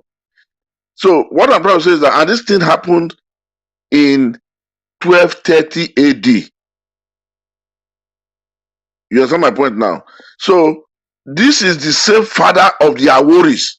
This is why it was difficult for the Benin to eliminate the Aworis from Lagos when they finally now met. Because when Prince Adu now went to Benin to go and tell the father that the Aworis are now in Lagos trying to look for a place because they are known as fishermen, then the father now said, that is part of your family, the Aworis. These are the children, descendants of Izoduwa, the Oni of Ife. And it is your brother, Izoduwa, which is Prince Izoduwa, that was installed there as the Oni of Ife. But these days, the Yorubas don't want any of those history to come up. They don't want it. They want to blind it. So when you look at it, their worries are two sides close to the Benin because they are relatively the Benin also. After Ado has now cited Eko as our main place. So let me cut it short this evening like that. Maybe I think I will find time to write details and I'll put it in I'll send it on your private chat so you read more. The total link between the Benin and the Yorubas. Because these two people, they are family. They are two brothers. They migrated from Egypt. But I'll give you details. I'll do that when I have time. I would like to know more about it. To be honest, I'm learning from you. They migrated from Egypt. On getting to Nigeria, they now take their parts. So thank you very much. Yeah. Thank you, sir. All right, I would like to know more about this. If you have the details, send it to me. Meanwhile, I have Iris Finance in the building. Good evening to you, madam. Thanks for joining us. I have more people right there. Nelly, Johnson, Emmanuel, JRKM. Thank you very much, my people. I see you now there. Benvilge. Thanks for joining us. Yes. Meanwhile, I would like to hear from others now. Who is the real owner of Lagos? Say because we not Benin people now, if we just say more, they talk am how it's supposed to be. Some people might think that we have been biased. We have Alaro of Nigeria is a Yoruba man. So make you tell us that who is the real owner of Lagos? Tell us. I mean, don't know. Unmute yourself. Actually, how you doing, sir? Thanks a lot for having me. This is a very, very interesting topic, and I never thought about it. And it's enlightening, and that's why I say it's very, very important that we get together and we talk. And when you said you were going to open a second program, I was kind of skeptical because I didn't have any clue or whatsoever how that goes. So on the background, I was listening and I was doing some basic research, just going on. Wow. Just normal. I'm listening, doing basic research. And then I asked myself, okay, what century? Let's go by centuries. And when people make their facts known, I do the research. And then their worries came up. And which I myself am shocked. My great grandfather have a house somewhere. I know where I go. If I go to Nigeria tomorrow, when I go there on the island where I can go. This is Ibomo Street in on the Lagos Island itself. And they are worried people are a sub-ethnic group of the Yoruba people. So when you say that, which is the research I'm getting, which honestly, before I did the research, I believed everything that was being spoken, that was the way it was. I honestly believed it before we went on the second phase. So if they are worried people actually are the main people, and those were the people connected to the Yorubas, that means subsequently, and from what I saw then, maybe they actually had democracy. Therefore, being that the Benin people were the most knowledgeable trade-wise, which back then they are trade by barter. From what I'm reading, the Benin people now took over. And which everything we do in life interjects. And this is what we're saying about now when we reflect. It's not about who you are. And the significance of the Benin people in the history of Lagos now says the people that played the most efficient economical part got the most publicity of the economy, but they're actually not the descendants of Lagos. Because if you say they are worried people, from what I'm checking on Google, check it. I did all what I'm telling you I did in 10 Yes. minutes. Please, can I ask you a question, please? I want to put a notice there. There's a question mark there. You are right in your own stand, but you must remember. Right. I'm just quoting. Let me. No. Okay. Maybe I'm not right, but let me just pinpoint something. Yes, intentionally, the British instructed our government 15 years ago, Obasanjo and Goodluck, they removed history from our schools, and they dictated many things on those Google things. Go and buy textbooks and read and get the real stuff. Google have been addicted. They don't want people to know their right and their roots. I don't know the reason for that. And they also remove history. But due to public outcry, history has been returned to universities and history has been returned to secondary schools. I was a product of history. I was properly brought up in the history class of my secondary school days and uni. So those Google things, many of them have been addicted. Thank you. You're right. I'm sure you're right.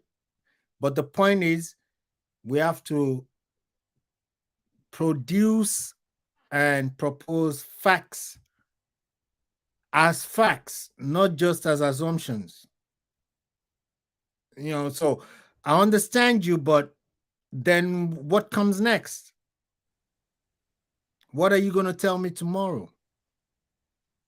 You understand what I'm saying?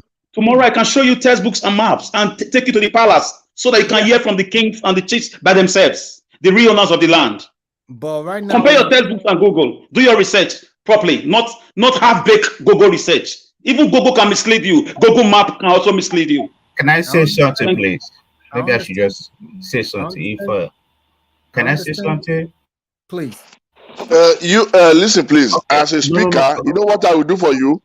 As far as the Oba of Lagos, which is the number one that knows the real owner of Lagos, he is the Oba of Eko, he is the number one. And he has confirmed that the Benin owns it. Then what are you arguing? These are common sense of answering answers. Okay. This is the Oba of Lagos who is not telling you if you go to the street. He also make a song. He made a song. Excuse me, sir, please. When you hear my voice, please listen to me. We are not fighting here. We are not fighting here. You have the right to argue. You have the right to oppose you. You can't force him. He must listen to you. Nobody. That's correct. That's democracy. Freedom of speech. Exactly. So why you don't need to raise voice or shout on him and force him today you must listen. It doesn't work like that. No. Not today. I did not say today. What happened? My voice might be high. I'm sorry about that if my voice is high on the young man. If I may. I told you guys. Honestly, I believed everything you said before we had the second phase. And absolutely, because I had no information. So I figured, okay, you guys were right. That's the way it is. But while we were talking about I was on the background, I did the research. Go on Google, see what it says. What I'm telling you is what basically I read in the last 10 minutes. I have no clue if it's right. Okay, I forgive you. I forgive you now. Exactly. Even me. No, in fact, I just told you if you go on Google. That means if this information is wrong, then if you guys know better, find a way to correct it. I'm telling you what I just wrote. Alaro, even you at this particular moment, you are better than me. Just let me. We are all learning. We are all learning. Because you have learned something in the last 10 minutes. They were telling me, I said, okay, let me do some research. If I were you, what I would do each time, next time you visit Nigeria, if you have time, visit the various palaces and listen by your. Okay, visit the palace of the Oba of Benin and the Oba of Lagos and the Oni of Ife, and go to schools and buy books. You compare it to what you have in Google, my brother. You'll be surprised how distorted Google. Let me make something very clear. My name in Lagos is Talabi. I have access to the Oba's office. The last time I was in Nigeria, I was in the Oba's palace. I have access. That's good. Then that means that's not the point at all. So do your research and buy textbooks too. Okay. All right. Let me. Somebody wanted to ask a question. Is it P-Soft? P-Soft. Yeah, I just wanted to say. Okay. Talk to us. You see, I'm from the royal family. You see, I was even surprised when I heard our prince saying that Oba Ado is the first Oba of Lagos. That's wrong. Oba Orogboa, the Oba of Benin. Oba Ado is the great-great-grandson of Oba Orogboa. Oba Orogboa is the one who actually established Lagos as a camp, as a military camp. Yes. As a military camp, not Oba Ado. Oba Ado is the great-great-grandson after the Benin chiefs had made a decree restricting the Oba from constantly staying in that camp. It was a decree made by the chiefs of the Benin kingdom. But can I ask a question, sir? Let me finish. Let me just come so that you can understand where. Okay. Every installation in the Yoruba land, in the South, in the Edo plate, I'm almost there. Of Obas, of different Obas. Including the Oni of Ife. Are you aware that the Oni of Ife cannot sit on that seat without the Benin chiefs crowning him? Are you aware of that? Yeah, of course. Aware. Yes, of course I'm aware. He cannot sit. If Oni of Ife dies today now, the staff of office will be taken down to the Oba of Benin in Edo, in Benin City. When the new Oba comes in, the Benin chiefs will come all the way from the palace to crown him and sit him on that chair. He can't sit there. Yes, can I come in now, sir? I want to say something on that point. No, Alice. Remember, we have lots of people here. You know, I just want to quickly. I know. That was please for the very last time, please. For the very last time. Can I ask Alice a question? Can I ask Alice a question? There are three. Go ahead, Alex. Before you go ahead, let me ask you a question. How are you going to make sure, or how are every one of you that have the historical knowledge, some of us have at least 80%, how are we going to change what is in the Google outfit to make sure that the offspring of our generation learn and well directed on where they came from? Okay. Can I answer that now? Number one, this is why it's not good to have godfathers bring you governor. We have governors, for example, in Edo State, we've had governors that have certificate problem. They don't know the meaning of proper education. They are not educated. You cannot give what you don't have. Lucky Benedict had problem with certificates. So he could not fix this problem. As an authority, you can talk to Google to correct these things. You give them the real truth from the palace, and they will do the correction immediately. But to do it as a private citizen, it's not easy. The same thing, Oshiomhole had to burn down Ministry of Education because he didn't have primary schooling. He was preventing investigation. Obaseki also had to buy University of Ibadan because he didn't go to university when his those fighting against him were trying to get him out. And what I was trying to say before was this. Alice, let me conclude. Obaseki did not go to university. Is that what you are saying? That is what Izayamu used to accuse him. Didn't you see it when was being dragged? Obaseki did not go to university. Those ones are politics. No, those ones are politics. That is what they said. That was what. If you, Alice, if you talk about education, then if that is what they said, as an educated person like you, why must you propagate? Okay. Do you know why? all he's doing so far showed to me that those who were accusing him of certificate forgery was right, because what he has been doing does not show like somebody who went to school. That's it. How can you destroy a state library and bring in a restaurant in the name of ShopRite? Can somebody who went to school do that? How can you rule in a state of 4.5 million people with 9 House of Assembly members instead of 24? Can somebody who went to school do that without allowing a further election? That's why I asked you just now that you went to school. Why must you carry the same rumor that you know that ignorance have put out? It has not now, it has shown to be true, because all his display, his rascality and his way of ruling shows that unfortunately he did not really go to school, because you and now they are quiet when everybody have been saying it, that they collected money from him during that, allegedly, that is true, he didn't go to school. Okay. Although, let me quickly go back to my former point. No, Alex, no, don't go back to anywhere again, please. You are taking over the everywhere. Alex, we'll come back to you. Mr. Najawash, I want to ask him a question again. No, professor. The professor is just 1 second. Keep it for now, please. Can I we can't have say cabas that will just be talking, and others are here. They have not said anything. Cabal, but I'm not cabal. I hate that word. Lao. So let me move on now to I'm not yet done.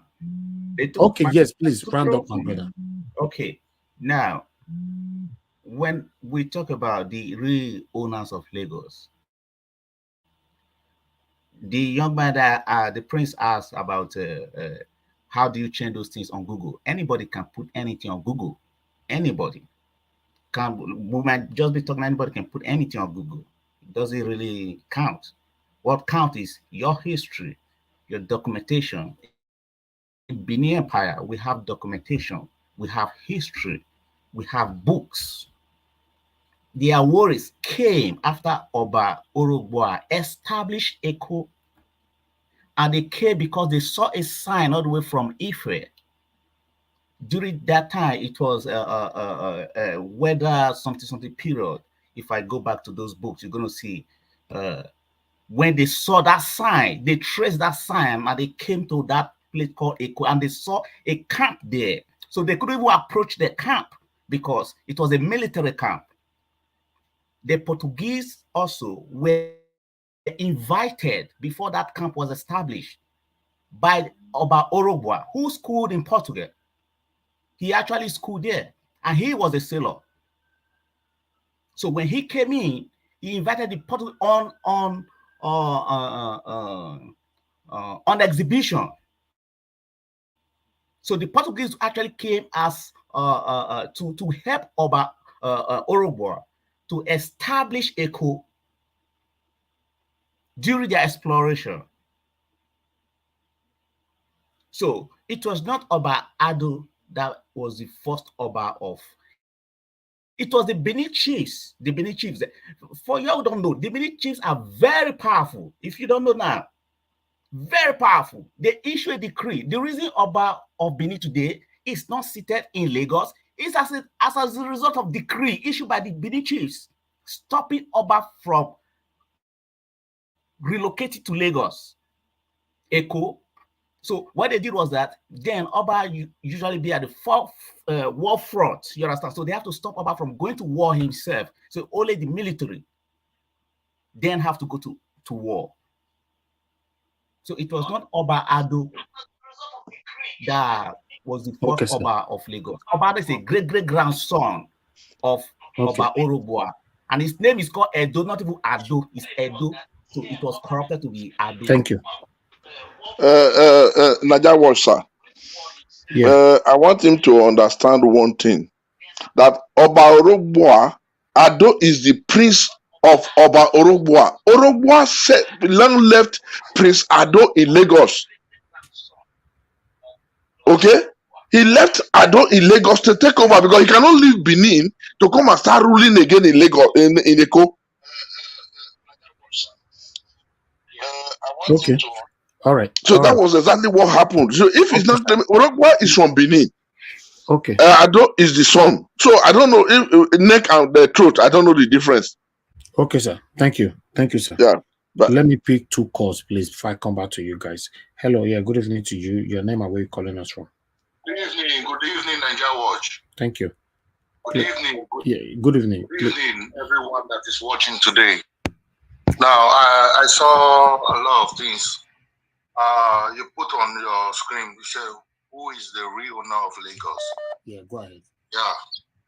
A lot of people are now contemplating, disorganizing, confusing themselves.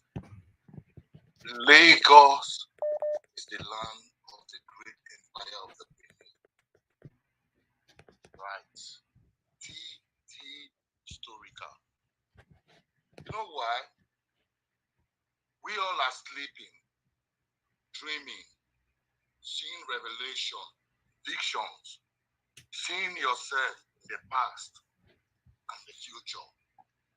Your revelation can tell you what you have seen and what you stand for. That's right. To know where you are coming from. Now, the Benin's, before the Portuguese, not the British, came to that land, the Portuguese were not the first people that came to our land. When the Portuguese came, we told them we have been dwelling with the white people before you people came. And the Portuguese respect the land and what they stand for before the greedy.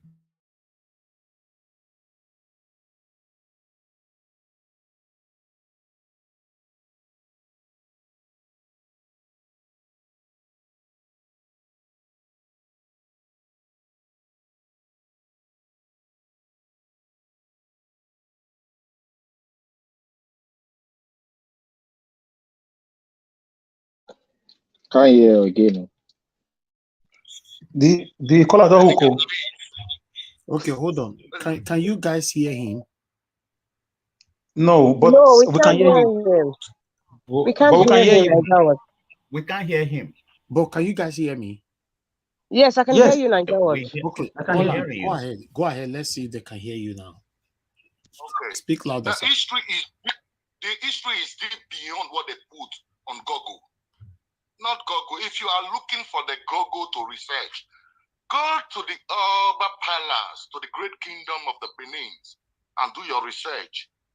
There are books, there are writings. Wow, Mao. People cannot emphasize deep in.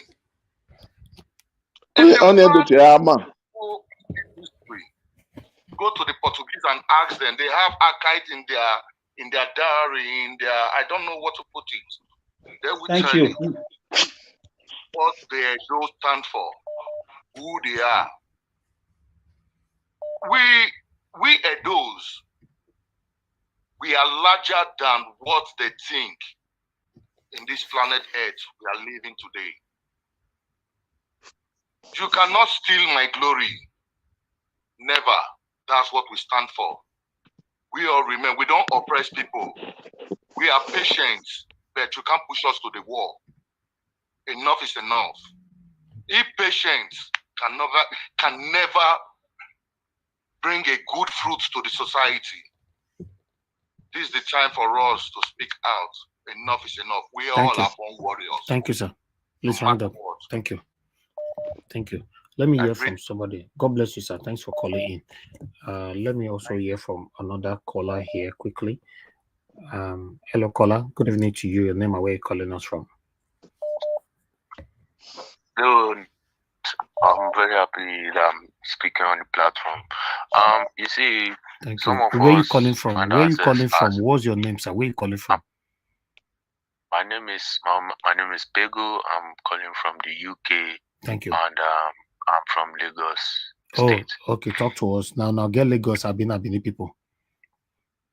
Precisely, I'm even from Badagry. So my Badagry part is still Ogu part. So when you guys talk about Jonah of Lagos, I believe you guys are only talking about the Lagos Island. Understand? Yeah. Lagos is big, and unfortunately, when Nigeria was divided between the French and the English, we find that there are some people who are more like a minor ethnic group that falls into Nigeria. Well, today we are all Nigerians. But what I don't understand, when you guys are talking about Benin, Lagos, I want to believe you guys are only talking about Benin, Lagos Island, not Lagos State as a whole. Because even if you listen to my own language, it does not sound anything like Yoruba. We have a different culture, even though we share some similarity. We have a different culture. Our language is different. If I speak my language now, people who understand Yoruba on the platform will be lost entirely. What's it called? Our own traditional worship is the voodoo worshippers. We are more of the voodoo worshippers, and our own masquerade is more of the Zangbeto masquerade. You understand? So when you guys talk about Benin, Lagos, you have to factor that there are some other parts of Lagos states that are not, what's it called, that are not in Lagos. For example, if you go to Takwabi in Lagos Island, especially on the islands, you'll find that people there who speak our own language. If you go to what's called Makoko area, you find that people there we are scattered around the islands. Okay. Thank Along you. the lagoon. Thank you, my brother. And that. So thank you please, for calling me. It's a language. It's a topic that is very, very vast. And on the issue of Dahomey people, the Dahomey people are from people who are part of the Bay cluster language. Okay, please round up. We call Round up. God in our language is different. So thank you very much. I really appreciate you. God bless you. You have Yorubas in Lagos State. You have Ogu people in Lagos State. Even the Yorubas, we have different dialects of Yorubas. We have the Ijebus, we have the Egbas, we have the Aworis. So it's a complex situation. Exactly. Thank you. Exactly. God bless you. Thank you very much for calling me. Okay, let me hear from somebody else quickly. Hello, yeah, good evening to you. There's noise on your end, though, sir. Off your television, Oga. Thank you, sir. Talk to us. Good evening to you, sir. Talk to us. Your name and where you calling from? Yeah. My name is Chief Benedict, Chief Obaseki Binikido. Are you okay? Obatokbe say. Okay. What really happens that all my brothers that is just saying everything about this Benikidon king, they are all right. But there's one fact there. The other guy that is speaking through V, that's let's say V, yeah. That guy is more fat than the others. This is what I'm saying. Be soft. The worried people, the worried people were the first people that we, the Benin, met there. Any crown Oba in Benin, I've never set his foot in Lagos.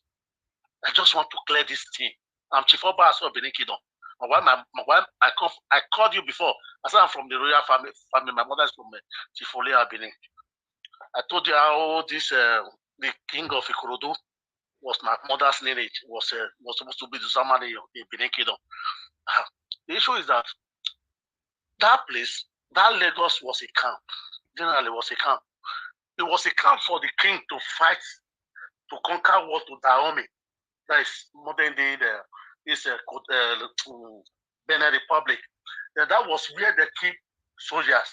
But at the long run, when the warriors with the Benin people were having problem in Lagos, in Eko, they now sent message to Benin, to the king. The king now sent his son to Lagos.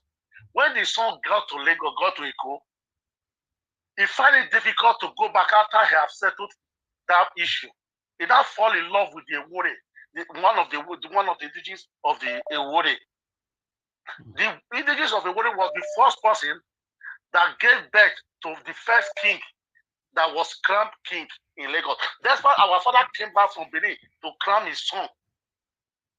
You understand me now? He sent the chief from Benin to crown his son and sent some other chiefs. That's the reason why you see Olia, you see Ogiame, all the chiefs in Benin, they sent most of them, they divided the Benin chiefs into two and sent them to Lagos to follow his son to Lagos to become the king of Eko. And he married to, before he became a king, he married the Ewure, and which gave him the first son. That's how everything started from that Lagos. And the other man that called that their side is different. Their side is not different. If I can conquer war from here to the army, I pass through Badagry. You understand? And if you want to listen to if you want to see how great the Benin is, I don't know the reason why Yoruba is trying to just keep the Benin down. The Yorubas are suppressing. They want to wipe the issue of the Benin kingdom out of the system. Look at what the stupid Oni of Ife said the other day. No. Excuse me, sir. No. We don't do that here. You don't. So please take that back. I'm Take sorry. it back. How would you feel when somebody call from another platform and insult anybody in your own kingdom? It's not right. I'm sorry. Look at what this man said that the Oni of Ife. The Oni of Ife is a chief priest. It's not an Oba. When the Oba visited him last time, you know what he told him? He said, "Welcome, my son." The Oba just laughed and said, "How will a father be a son in his own home, in his own house?" I don't know the reason why what the Benin have done to the Yorubas that they are just trying to suppress the history. I wonder what was the custodians of all these things that is happening to the Benin. Thank you. Okay, but that thing was proved in 1972 when Uniben was opened. When the Oni of Ife came to Benin, he sat in the chair that was reserved for Oba Akenzwa. And when Oba Akenzwa came to the occasion, he now asked where he would he sit. They now told him his seat. Hold on, caller. They now told him his seat has been occupied. He now looked at the laughed. The next thing, the crown, that cap on the head of Yoni now fell down and rolled to the Oba of Benin, Akenzwa. Okay. It's okay. Hello, caller. Yeah, good evening to you. And hello, caller. Can you hear me? What's called this people? Hello, caller. You just talking. Hello. I've not welcomed you into the show, to the broadcast. You're just talking. Good evening to you, sir. What's your name? Where are you calling from? It's Mr. Imata calling. Okay. Okay, talk to us quickly. Okay. Please, don't be offended. The audience, we all are learning. Try to understand what we stand for. Now, the Badagris are the son of the soil from the great empire of the Benin Kingdom. Likewise, the Dahomey, the Benin Republic, not only the Benin Republic, deep history, when you go travel down to the Asian land, they will tell you the history about the Benin Republic. Why the Asian land, they name it after, they name it Idaume. Idaume. Ask any Asian man, what is the meaning of Idaume? Eko is a land, is a camp found by the Benins with the warriors. We conquered a lot. We didn't conquer Lagos, we discovered Lagos. The Benins fought war to the coast of Senegal. Do your research. People should go and do some research about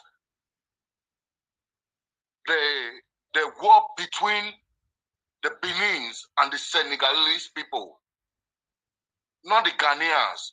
If we can have a tribal people speaking our language in Ghana and Benin and some other part of the West Coast, West Africa, worry about Senegal.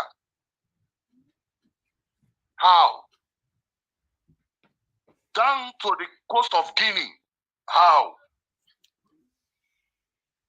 Okay. All right. Round up, sir. Round up. People try to change our history. Okay. That's the British people. Okay, sir. Thank you. Who are tribal? Okay, please don't be offended. Okay, let's go back to deep into Nigeria. No. Who We are don't the have Taraba? time to go in deep inside Nigeria, sir. We don't have time. Just round up 30 seconds. Thank you.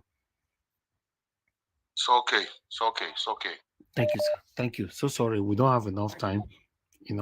Hello. Yeah, good evening to you. Your name and where you calling us from? Yeah, my name is Bimpe. I'm calling from Lagos. You're calling from Lagos, right? Yes. Okay. I was told I was told by my grandfather that I'm a Lagosian, of which I'm doubting that history.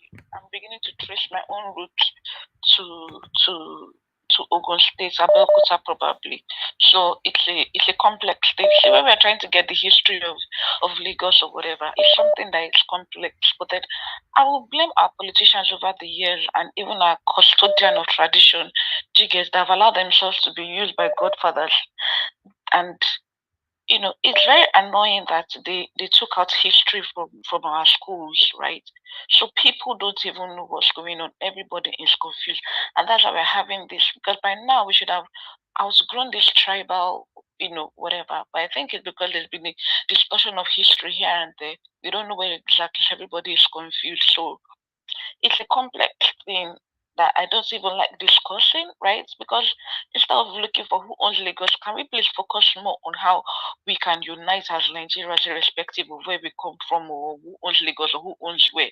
Because I don't know. I think this is the basis of what exactly is causing ethnic fight and ethnic wars these days. I don't know. I'm not sure if I'm making sense anyway. Yeah, but the reason why this topic is coming up because the Yoruba people, you see how they dealt with the Igbo people recently, right? I guess you're aware. Anybody that says Lagos is no man's land, or anybody that says somebody said, they should provide the evidence. I've heard about this Lagos is no man's land for over 20 years. Okay, but and it's so annoying that this thing only comes up every 4 years. But did you listen every to your election Oba? period. Did you listen to your own Oba what he said about Benin? Did you listen to the video? See, even that Oba of Lagos too, the man himself is a political whatever. These are the people that came on with. So most of them don't know what's up. So everybody is confused at the moment. So can we please focus on what unites us? But I'm looking for the shorted history here and there. I'm sorry. Madam, you said it. Oh, thank you. You're welcome. Nigeria, please, can I say something about what she's just said now? I did not pick call. I bet made this person last person. You're feeling my nose. I'm done with callers. Because I need to. Hold on, please. Bless you. Mr. God bless you, my brother. Thank you. Talk to us. Yeah.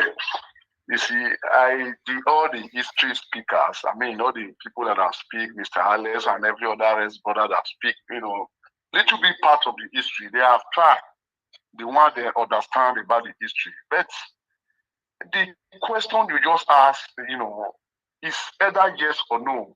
The echo, according to history, which we know a little bit about, discovered by the Benin. And don't forget that the Benin according to Benin history, the Benin conquered more than 200 and something thousands, which we call countries today. These modern days of the world today now, we call them countries. Then they were like ethnic, like ethnic regions or ethnic groups. Let me put it that way. So Benin conquer more than what we were having was that we were not conquering and forcing our language on them or putting our language on them like the way the Portuguese, conquer Brazil today. I mean, impose their language in Brazil today. Today you see Brazil, some part of Brazil today, they are not speaking their language anymore. They speak Portuguese. So people should go to do the research about that. So Benin we're not like that. So we conquer, we only place our, kings in all those areas and our traditions and culture. So if we want to get it right, we that is just speaking here right now, we don't know, I will say 100% of history, we are just speaking about 50%. If we want to speak a topic like this, we advise CEO that next time we should look for our son. It was one of our sons that called Imaswe Amovie Isoduwa. No, not Imaswe Amovie Isoduwa. It's a very strong analyzing of history. I don't know. That guy studied too much about. Is the name you called is correct? Is Imaswe Amovie Isoduwa? You are correct. Okay, sir. Thank you very much, sir. See, that we should invite that guy to the. If Elvis wants him, I can send you his contact. He will be here. I'm Yeah. not sure. I don't want him for now. For go ahead. Okay. I know him. He was in my channel before. He came to my channel twice Mr. before. Elvis, can I respond to that lady? No. Let the caller finish, please. You can't respond when I have the caller. Go ahead.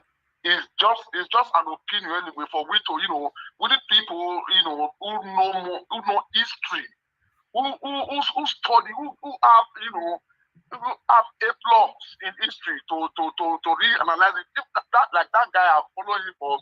Okay, please talk about the topic, sir, not about a guy. The topic is that what I understand in my own little bit of history that Obaoro was the first person, the first king of Benin who discovered Lagos.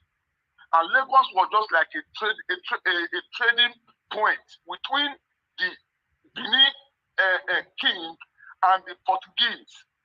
So it's just like for example, a place where you camp doing farming, then at the end of the day you now leave that place, then people people that were coming to trade there, they now take over that place. That is how Lagos is today.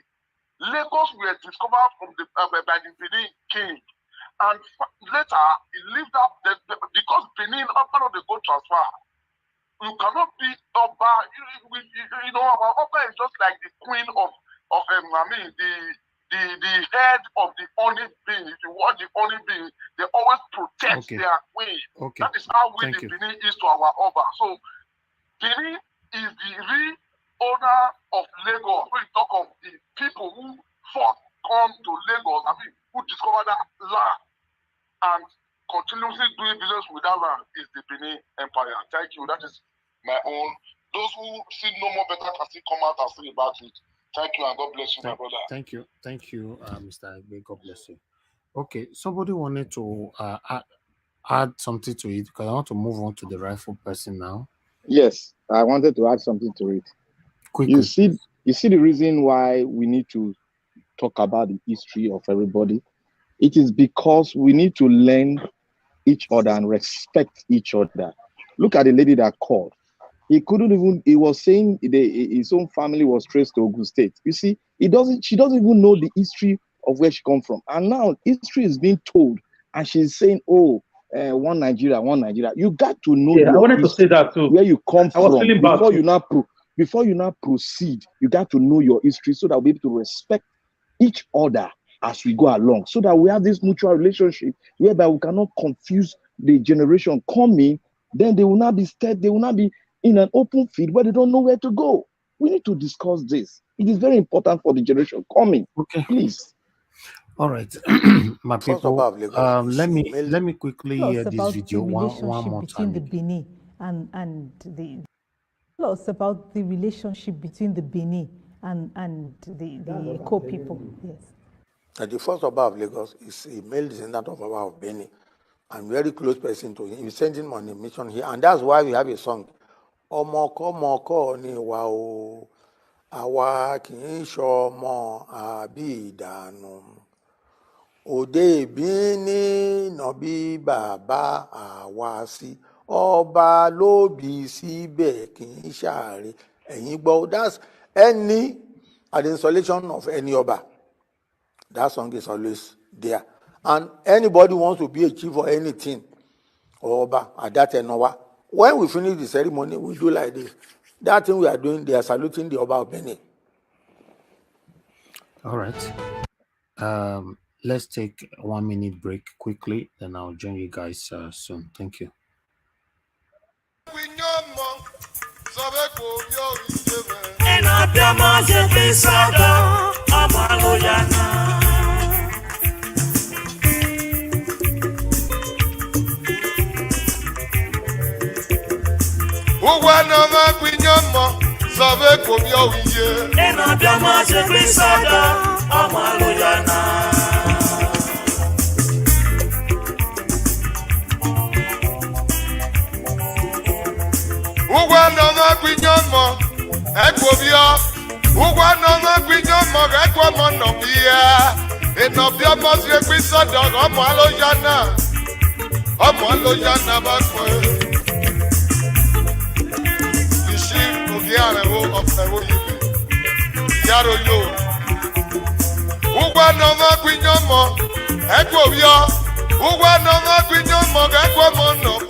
All right, thank you very much, my people. I appreciate you all. We are back again. I'd like to quickly move on now to Madam Rita. Madam Rita, I would like you to talk to us. Good evening to you, Madam, or rather, good morning from here. No, now evening we still there for you. We'll never reach morning. Thanks for your patience. I beg you talk to us. Yeah, thank you very much, Nanjawat. Good evening, everyone. It's a pleasure to be here, and I've listened to everyone, and there are several things that came into my mind. The name Echo, it says a Benin name, meaning camp, and the name Lagos, or rather in Portuguese, Lagos, is a Portuguese name. Have you ever occurred to anyone why these names have never been changed to a Yoruba name?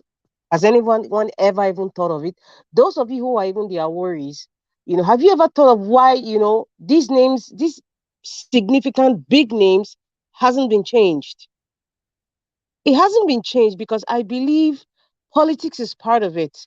And one of the most greatest problem is not recognizing the danger of a one-sided story. I think it's Chiamanda Adichie was saying we need to recognize the danger of a one-sided story.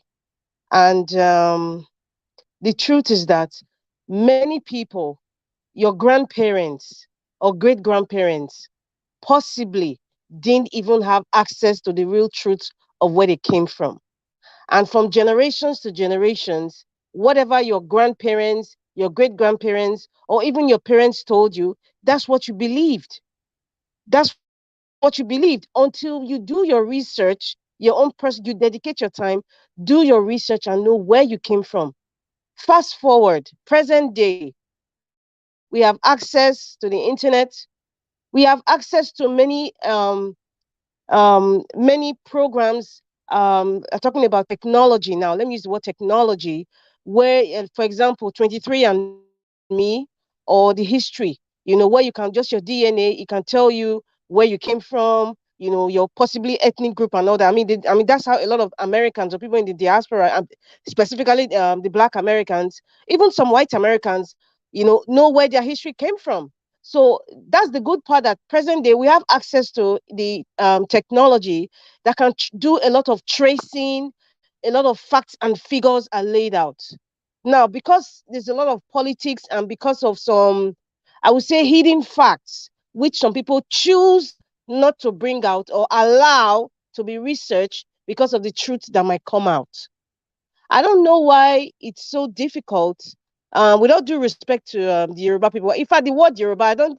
It's just something that was coined, because like that caller said, somebody from Elisha or somebody from Badagry or even the Ari, they speak different. So you just coined everything together and say, oh, Yoruba. There are ethnic groups within even the Yoruba, the coined Yoruba tribal name. So I just think that many people lack the history of where they really came from. They lack the resources to really know the truth about certain things, even about themselves and their lineage. It's unfortunate. Very unfortunate that we are in this kind of quagmire where we are arguing who owns land or who doesn't own land. I know this issue came out from the fact that what happened during the elections, especially in Lagos.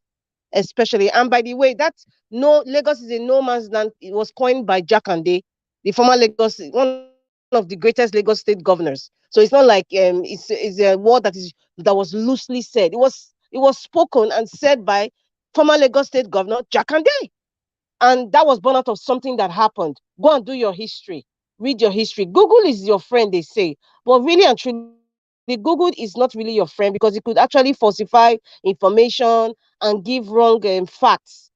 So I just want to employ everyone, please don't argue blindly. Don't argue for the sake of what you just heard or what your grandfather told you, and you take it like it is written in stone. Go and do your research. And I must say, I don't really blame them. Do you know why? Because many of the resources have been locked up somewhere. Many information that people ought to know has been locked up for whatever reasons, even by the custodians of this tradition that we talk about. And so that's why we hear so much narratives from the Yoruba side, from the Bini side, even as far as even from Ikwere side, Calabar side, Dahomey. I know that the Ga tribe of Ghana, they're kind of descendants of the Benin Kingdom. I actually have a colleague here who is Ga. She's Ghanaian, but she speaks Ga. Ga is completely different from Ashanti language. So you can even see how far and vast the Benin Kingdom went. Ask anybody who is from Ghana, the Ga tribe. They speak different. There's some little words that are kind of similar to Benin language, but over time, it is a natural phenomenon that human beings evolve, culture evolves, even language evolves. English language, French, Spanish. If you look at some certain words, every language comes from something. We evolve with tradition, times, even our way of life. It's culture is the way of life. Our way of life, it changes over time. And that's why I was preaching, I keep preaching that we cannot be tribal blind. In the same way, you cannot be race blind. Because when you are tribal blind, you are denying yourself to know who you really are, and to know who other people are, and to respect where each other are coming from. So we cannot afford to be tribal blind. If we call ourselves Nigerians, we should stop being tribal blind. And even if I want to say the word, don't be tribal blind, I'm not trying to say that I am trying to be tribalistic, or I'm trying to be a kind of separatist in terms of tribe. No, it is good you know where you came from. It is good I know where you came from. You understand? And then we get to understand ourselves, and then we live in one entity called Nigeria, one big land called Nigeria. But when we try to say, oh, we're all Nigeria, let's just ignore the topic. No, you are killing history. You're actually denying yourself and other people from learning what they need to learn, even if we're learning different narratives from different people so far, which is good. At least those people who never really knew anything, they will have a sense of, okay, there are different narratives there, here and there. I think I need to do research. Some of you go to museums or even go to palaces, speak to there are people that will speak to you for free, except if they want to keep some information. There's a reason why. Because I believe that it's not everything that needs to be said. Even up to the British Empire, there's some information that even the British people don't even know about their empire. That is the truth. So it's unfortunate that we're even talking about tribe in the line of politics, which is not ought to be, but this is where we are today. This is our reality.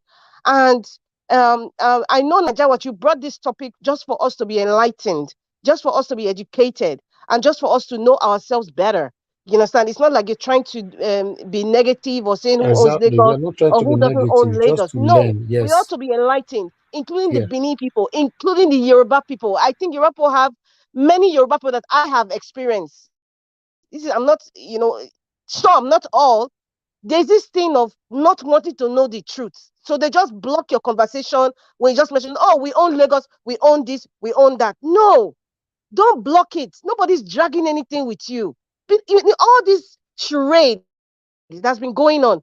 Have you ever seen Benin people even argue with Yoruba people? Yoruba people in Lagos, they're actually very careful in adding Benin to this issue, because there's a narrative that has been deliberately blocked. There's a narrative that people do not want to touch. They don't want to go there. So they just want to stick to what their grandparents have told them or what they think is the right thing. So, in conclusion, I'm not going to answer your question to say who is the real owner of Lagos, because whatever I say today or whatever anybody says here today, people will still stick to whatever it is they believe in, except with the exception, I repeat, with the exception of people who want to really know the truth, stand by the truth, and find out you will move on with the truth. And the people who are most who are kind of making it like a cat fight, unfortunately, with all due respect, are the Yoruba people. I'm almost seeing it in the comment section. I just laugh when I see some people's comments. It's so myopic for you to just think in one way. Many of the people actually commenting, some of them, they don't even know the history of their own family lineage. Not to even talk about a vast tribe like Yoruba. They don't. So sometimes it's like you're wasting your time arguing. But I will also agree and I also support in speaking out, still bringing out different narratives, because I think that is kind of like it's kind of like a litmus test, for people to actually go and do your research passionately and truthfully. Go and do your research, people. Do not be tribal blind. Don't ignore. Don't think you know it all. Don't think your tribe is paramount over another tribe. No, because you and I were not there in the 14th century or the 12th century. We didn't have access to people writing down. We didn't have access to the internet that time. What people believed in was folklore, or stories told, or like the Benin and so many other tribes were using diagrams and art, to talk about history, and that's how they pass it from generation to generation. But unfortunately, the white man came and just distorted everybody. We were living as one. Nobody talked about who owns this land, this tribe, or that. It was nothing like that. So the white men succeeded in separating us, succeeded in catfighting ourselves, succeeded in twisting the history, succeeded in lying and covering up and separating, making one tribe Auntie, can I superior to help the you, other. please? Go Auntie, ahead, sir. can I help you? Do you know Go why ahead, the sir. Don't move confusion fast. is there? I will tell you. The first history book writers were Olatubosun. They wrote it in their favor then. Until Egareva started writing Benin history. He now put it to challenge to Olatubosun to go and correct part of his history book. You understand the point now? So the first history writer was Olatubosun for years. The first Benin history writer that came out of Benin was that Egareva. So that was the man that really put everything and straightened everything clearly. That Yes, notion of Olatubosun is what most of them are still conceiving. that is Thank why you. I said Chiamanda Adichie said people need to realize the danger of a one-sided story. You just explained it now of Olatukosun. I'm sorry if I'm missing the name. That was writing a lot of books over time, and people believed in that narrative until another side of the coin came and said, "Hey, this is the real story," and that's when people started getting enlightened, or people started having the opportunity to argue about it. So there's a danger of a one-sided story, and it has affected us and our belief system and our culture and what we are seeing today. You understand what I'm saying? So that's all I have to say for now. The topic about the woman coming to talk about the Igbo lady from is it Anyocha, Delta State. Naija Watch, I want to say that I think that should be a different topic completely, because it touches on a lot of things, and it would override this very important topic of history of Benin and who owns Lagos or not. And to comment about the Labour Party in Edo State, I can only say something. The heart of man is desperately wicked, they say. And if LP has been infiltrated, is unfortunate. LP is made up of human beings, and we cannot deny the fragility of the human being and the how will I'm trying to use the right word, the fact that human beings can be easily subdued, depending on what your strengths are. So it is inevitable that within the Labour Party you would have moles. It's the same thing that applies to every other political party, APC and PDP. They have moles in there too. That's just why I said the heart of man is desperately wicked. And the story about Adam Shoshomina and Obaseki, I'm trying to reiterate it all over again. These two people are friends. They don't give a rat's behind. I repeat, they don't give a damn about Edo people, including Phyllis Shaibu. Phyllis Shaibu, a pot calling kettle black. When you talk about, they are complaining about Commissioner of Police denied me this, or these people, they changed the numbers and all. PDP and APC, they're having a field day. The leaders of APC and PDP, or rather, let me use the right term. Governor Baseki and former Governor Oshiomhole are having a cat fight. there are two elephants fighting on the grass. Who is suffering? Edo people that are the grass, unfortunately. Because at the end of the day, when they all want to score political points, they come out and bring scandalous comments or statements, against each other. And then the gullible people who cannot even think outside the box will just say, oh, just because I love Governor Obaseki or I love Adam Oshiomhole, he's my idol, I love him. Forgetting that loving a person and the style of leadership and governance, they are two different entities. That's why I say you cannot bring love into politics. People don't get it right. So when I talk, people say because I hate Governor Obaseki, they are not even getting it. I have been saying this and I really don't care because I know where I stand and I know what governance is and I know the games that's been played. If you don't want to know or if you don't care because you love a candidate or you love a party, the onus is on you, is definitely not on me. So we should just learn that they coming to talk gibberish, rubbish, it's just nonsense. Tell us how you are governing Edo State. Tell us how Edo State is transformed. What about games they want to play with this House of Assembly? We have, in fact, we don't have a House of Assembly in Edo State. As far as I'm concerned, we have errand boys, 9 of them. I think there are 9 errand boys of Governor Obaseki, that cannot even talk. So we don't have a State House of Assembly. So I don't want to even go there. And going about Chief Patrick Eholor, Ultimate Equal, I just believe that I think he brought about the sexuality topic because when you are just like the news, they just pick a caption from the interview they had with you because that caption will sell. And I think when he probably expressed himself before about what happened to him, and then he alluded to the sexuality of one of the people that were involved, people just picked that part of the sexuality of, and then they forgot the fact that he was assaulted. They forgot the part about how the state election was rigged. They just forgot that part. So I think that's why he brought that topic out to say, listen, I don't care whatever your sexuality is or your personal life, this is what happened to me. And so I don't think he was saying it, and I think that's why he wanted to address that first. That's what I think. And I believe, that's what he was going about. But the main focus here is governance. What happened during the election?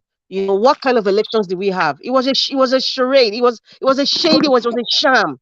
Edo State election on the 18th of March was a sham. Thank you. All right, moderator, thank you so much. You managed to use 9 minutes to talk.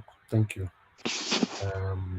All right, let me move on to the next person. One thing I want everybody to know, we're not going to, in fact, we are here to learn about the history, not to talk down on any tribe, to support what moderator just said.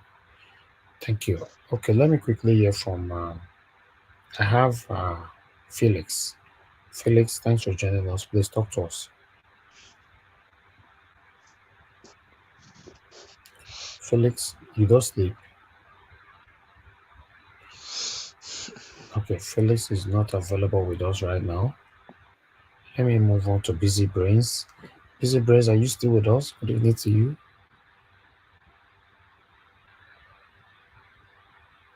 Okay. Some people just sleep. I never sleep. Naja, was there something I wanted to say? Just 1 minute. Regarding, when you talk about if anybody really wants to, if you really, really want to know where you came from, and this is just like a help thing. If you really want to know or you are curious, even if you think like I came from Edo State, I know where my mother came from, I know where my father came from, sometimes you'll be very surprised. There's something that's called, just Google it. 23andMe, as in number 23andMe, 23andMe, or Ancestry.com. In fact, I think 23andMe is better. There's a certain amount that you pay. They send you a kit, and you just do a swab of your saliva. You send it to them. There's a certain amount that you pay. It's not really expensive at all. 23andMe. When you do that, they will tell you every single thing about your DNA, possibly where you came from your mother and your father's side, tell you the kind of disease that you're susceptible to, tell you, everything about your ancestors. It's there. That's why I said we're in the age of technology. We are in the age of the internet. It is easy. This is something that will give you up to the teeth I know of a Nigerian person, a Nigerian guy. His mother was Benin, and the person that he thought was his father was from a different tribe. And then so he just did it out of curiosity. I think he lives somewhere in Europe. And then guess what he found out? He found out that his father that he knew wasn't really his father. He was mixed, I think, German blood, Igbo blood, and something. And then this is a grown man now that has married with children. Thank God his mother was alive. He went to meet his mother, and he asked his mother. That is when the mother actually told him, yes, the man that he thought was his father, that wasn't his father. He just did it out of curiosity. I have a friend here in Canada. She's Canadian, but she did 23andMe. I saw the kit. I saw how she did it. I know how much she paid. This was like, I'm talking like when it started like 10 years ago now. It's not now, because 23andMe has been there since 10 years ago. She did the kit and sent it. She knew that she has some Indian blood. She knew she has some African lineage. She has some Irish lineage. And then she found out that 40% of her lineage came from the eastern part of Nigeria.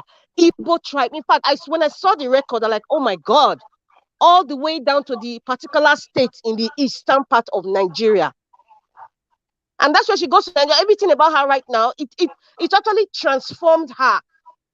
She knows where she came from. So please, if we wanted to really argue this thing now with technology, and we now do 23andMe as an example now, we use that agency, 23andMe.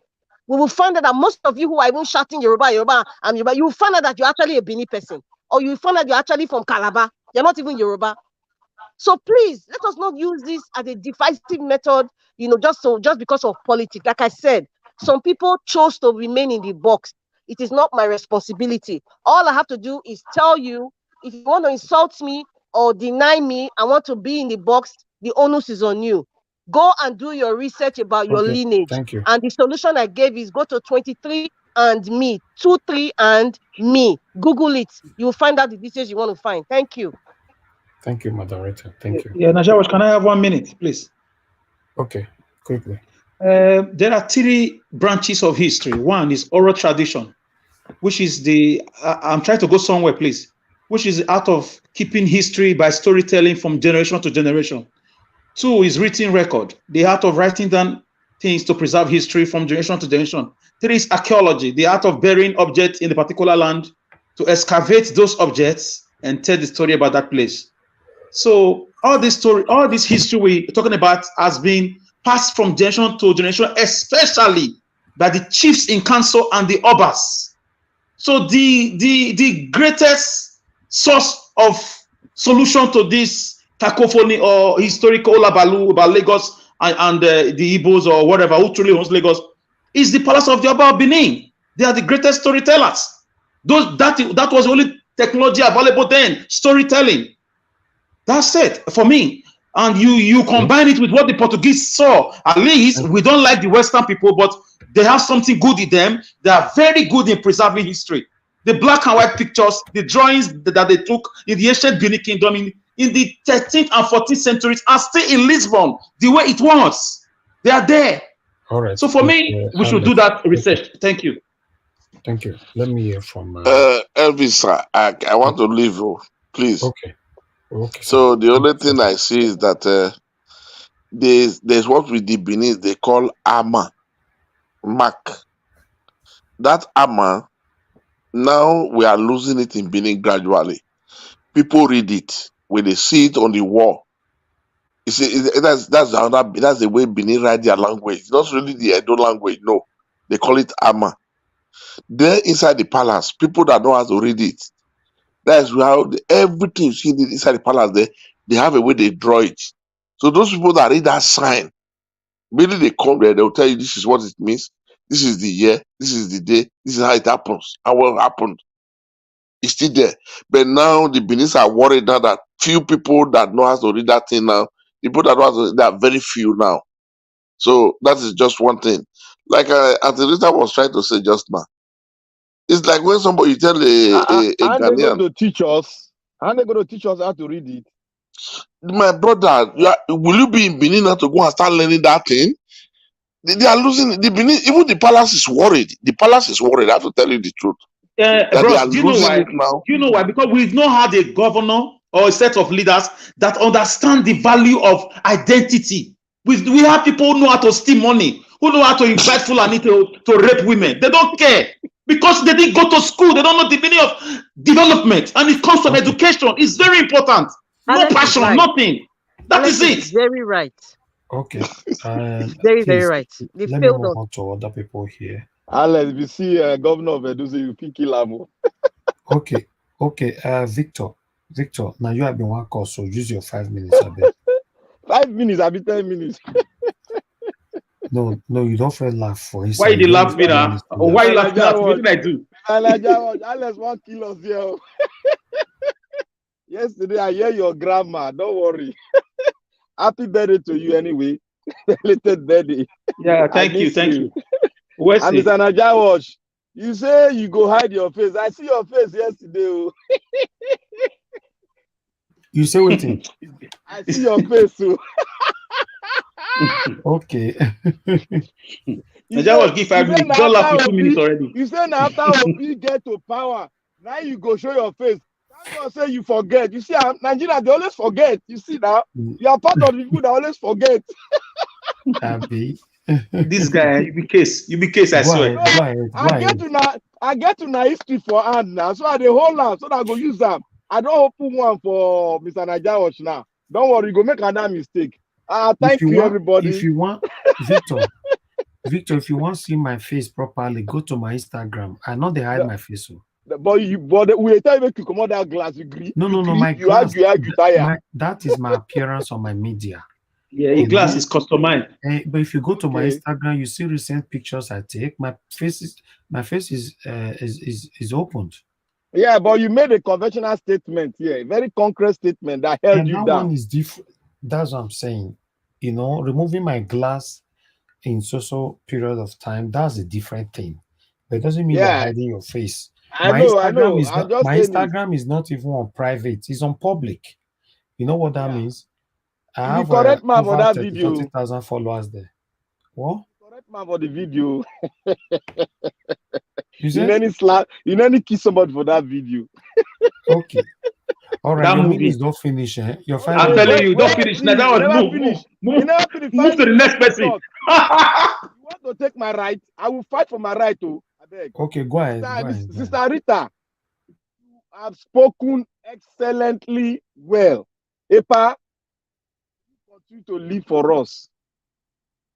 Mr. Alex, God bless you. And I hope one day you start to make a compilation of your research about the history, how we connected, about the history of the Yoruba and the Edo. I believe you should start making your own research and beseech everybody should start writing so that we'll leave something for the next generation to pick up from. You are right. That is very concrete. There should be a lot of research so that when they grow old, they start bringing all the research of men that have lived before them together and profound anything they want to postulate from there. So I want to thank God for everyone is seeing what is happening in Edo State. As Alex has spoken, I will always refer to Alex. As he has spoken, that these men they perfected the act of stealing money. That is the only thing they know about politics. If you go and make research in Nigeria, an average Nigerian, from what is happening now, we are trying to change the ideology and the facet of the Nigerian politics. The average Nigerian knows, all he knows that I want to be a councillor. What do you have? Nothing. The only thing they have is just to go there, acquire wealth, and forget about their neighbor. That is what they know. But thank God, God has brought a generation, part of the Jesus generation, that wants to break that cocoon so that we'll see the people inside that cocoon, people and what they are keeping. So we thank God that all these revelations are coming out. And I want to say again that we should all, the people that the Yorubas should not see, everyone should not see history as a game of might or a game of oppression, because in the US here, politicians, they are almost the same thing. They are trying to hide the history of the black and the white. Why? Because they don't want the generation to know the evil they've done and the good they've done. History is not going to victimize this other tribe, but let us know what happened so that we'll continue. After they will come to live as brothers. The bond between us will be much more stronger. It's not going to divide us. Rather, it's going to make us respect each other and know more about your tradition, my tradition, and how it linked. That is brotherhood. How we linked each other. How our forefathers got married and gave back to generation from generation. So that is very, very important. But people see it as, oh, we want to talk about Nigeria. How will you talk about Nigeria if you don't know the history of every tribe that you have there? If you don't know the history of the Benin, you go to Benin Palace. You're going to say, Oba, which window be that? Because that is, you can't say that in palace. So when you know the history of this tribe, you know how to proceed. You know how to talk to them. You know how to respect them. You know their tradition. That is the beauty of Africa as a whole. That's the beauty. We have beautiful culture that the Western world has hidden from us. To make this generation to be a generation of the Google and the so-called whatever, I don't know what they call it, and Facebook generation. I don't want to know their history. Look at the lady that called. She didn't even know where she come from. She's saying, let us forget about this. From our talk, she's having complex. To bring me down so that I can climb on top of the understanding. I know when people talk about it, they don't know the understanding of history. Majority of generation we have now don't know the understanding and the purpose. Without your history, you are like a man roaming around the wilderness without no navigation, nothing. You are like that man. Mine own history. If I have to trace my history even got to the Robo. Got to the Robo. You know that the Iyase of Benin has an history that is linked with the Robo. Go. Yes, you are right. We need to learn this. Iyase is my uncle.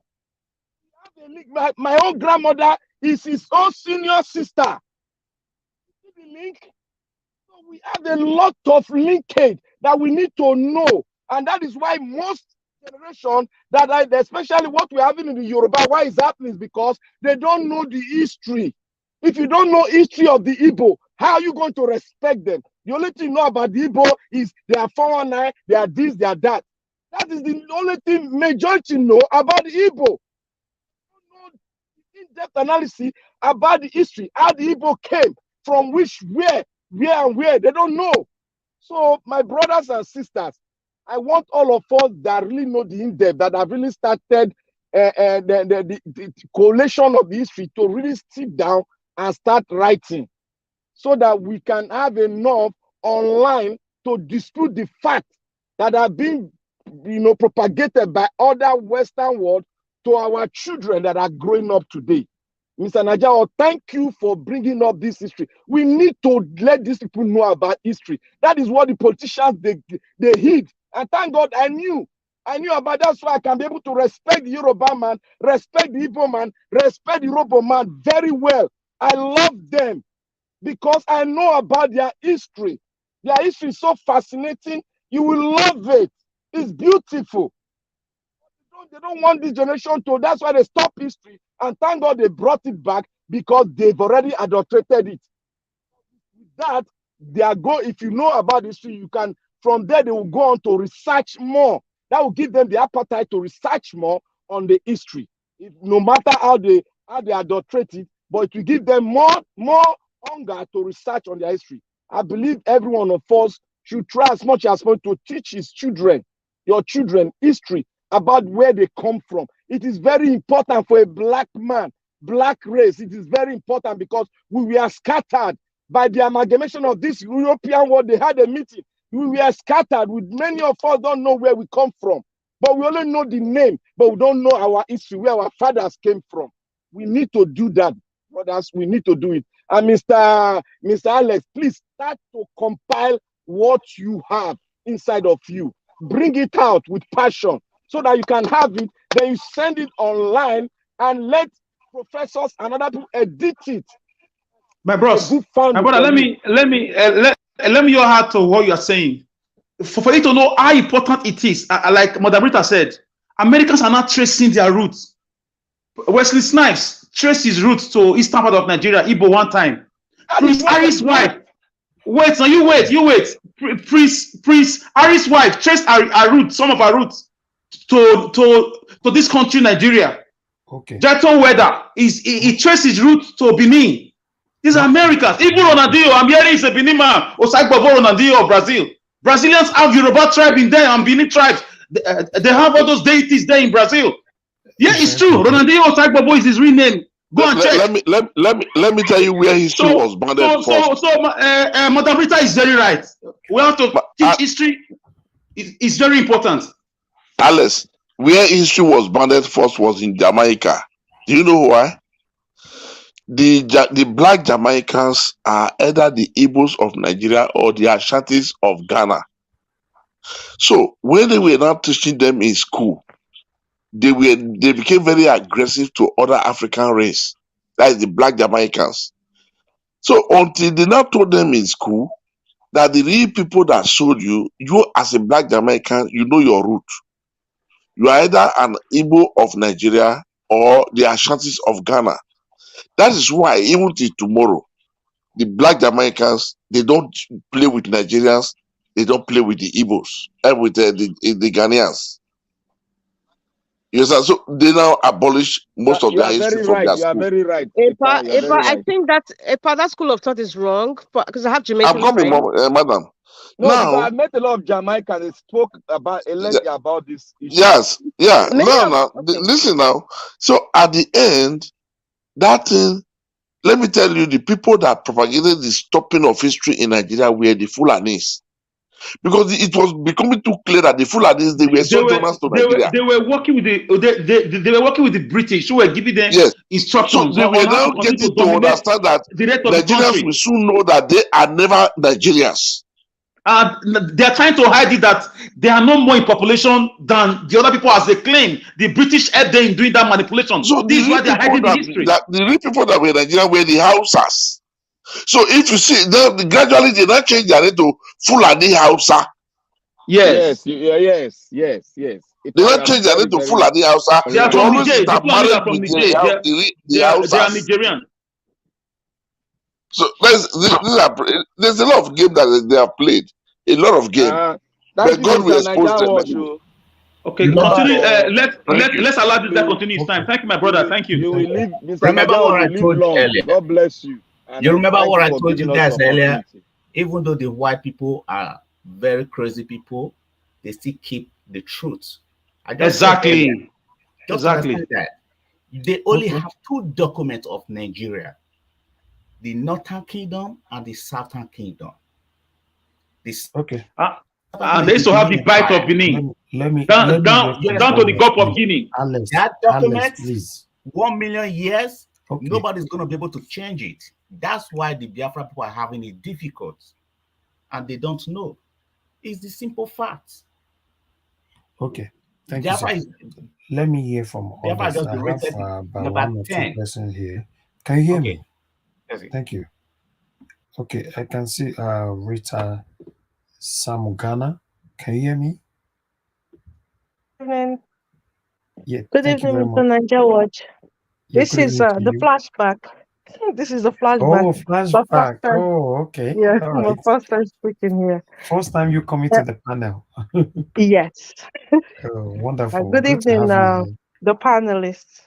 Good evening, Auntie Rita, my namesake. Yeah, with the history I've heard about although I left Nigeria when I was still young, I believe Lagos belongs to the Benin Kingdom. At the same time, I also had a connection between the Yorubas and the Benin. But with all that is going on right now, because Lagos is supposed to be a place for everyone in Nigeria, looking at what happened during the election time, I'm not going to take part saying, supporting every other person who says Lagos belongs to the Benin Kingdom or either belong to the Yoruba. It belongs to everybody. Just like we are here in abroad. I live here in the UK. I'm welcome here. I know something might happen tomorrow that they will ask me to go to my father's land. I'm from Edo State, Auchi to be precise. But that doesn't stop us, those who are, back home, being a Igbo, Yoruba, Hausa, or Edo. We are all the same. Lagos supposed to be like a free land, like some other people say. Sorry, I'm about to speak like the other lady who said that she wasn't sure if she was Lagos or I've forgotten the other land, Yoruba land she mentioned. Sorry, I'm sounding like that girl now, but I have no choice than to do that because I'm not happy. I've not been myself for a while now, noticing that people's life has been taken all because of tribalism, which is not right. If we really look at it before all this Portuguese, the British and so on and so forth, I believe there's a trace that connects both the Yoruba, Igbo, and Edo, and even the present Hausas now. So I don't really see why tribalism is trying to end the joy or love that we have together. Looking at what the Igbo have, done in Nigeria, they contribute when it comes to business. If you talk about the Yorubas, they have their own part with maybe the intellectual aspect, becoming doctors and so on everywhere. So is my Edo people. I respect our Oba of Benin so much. And with the information, being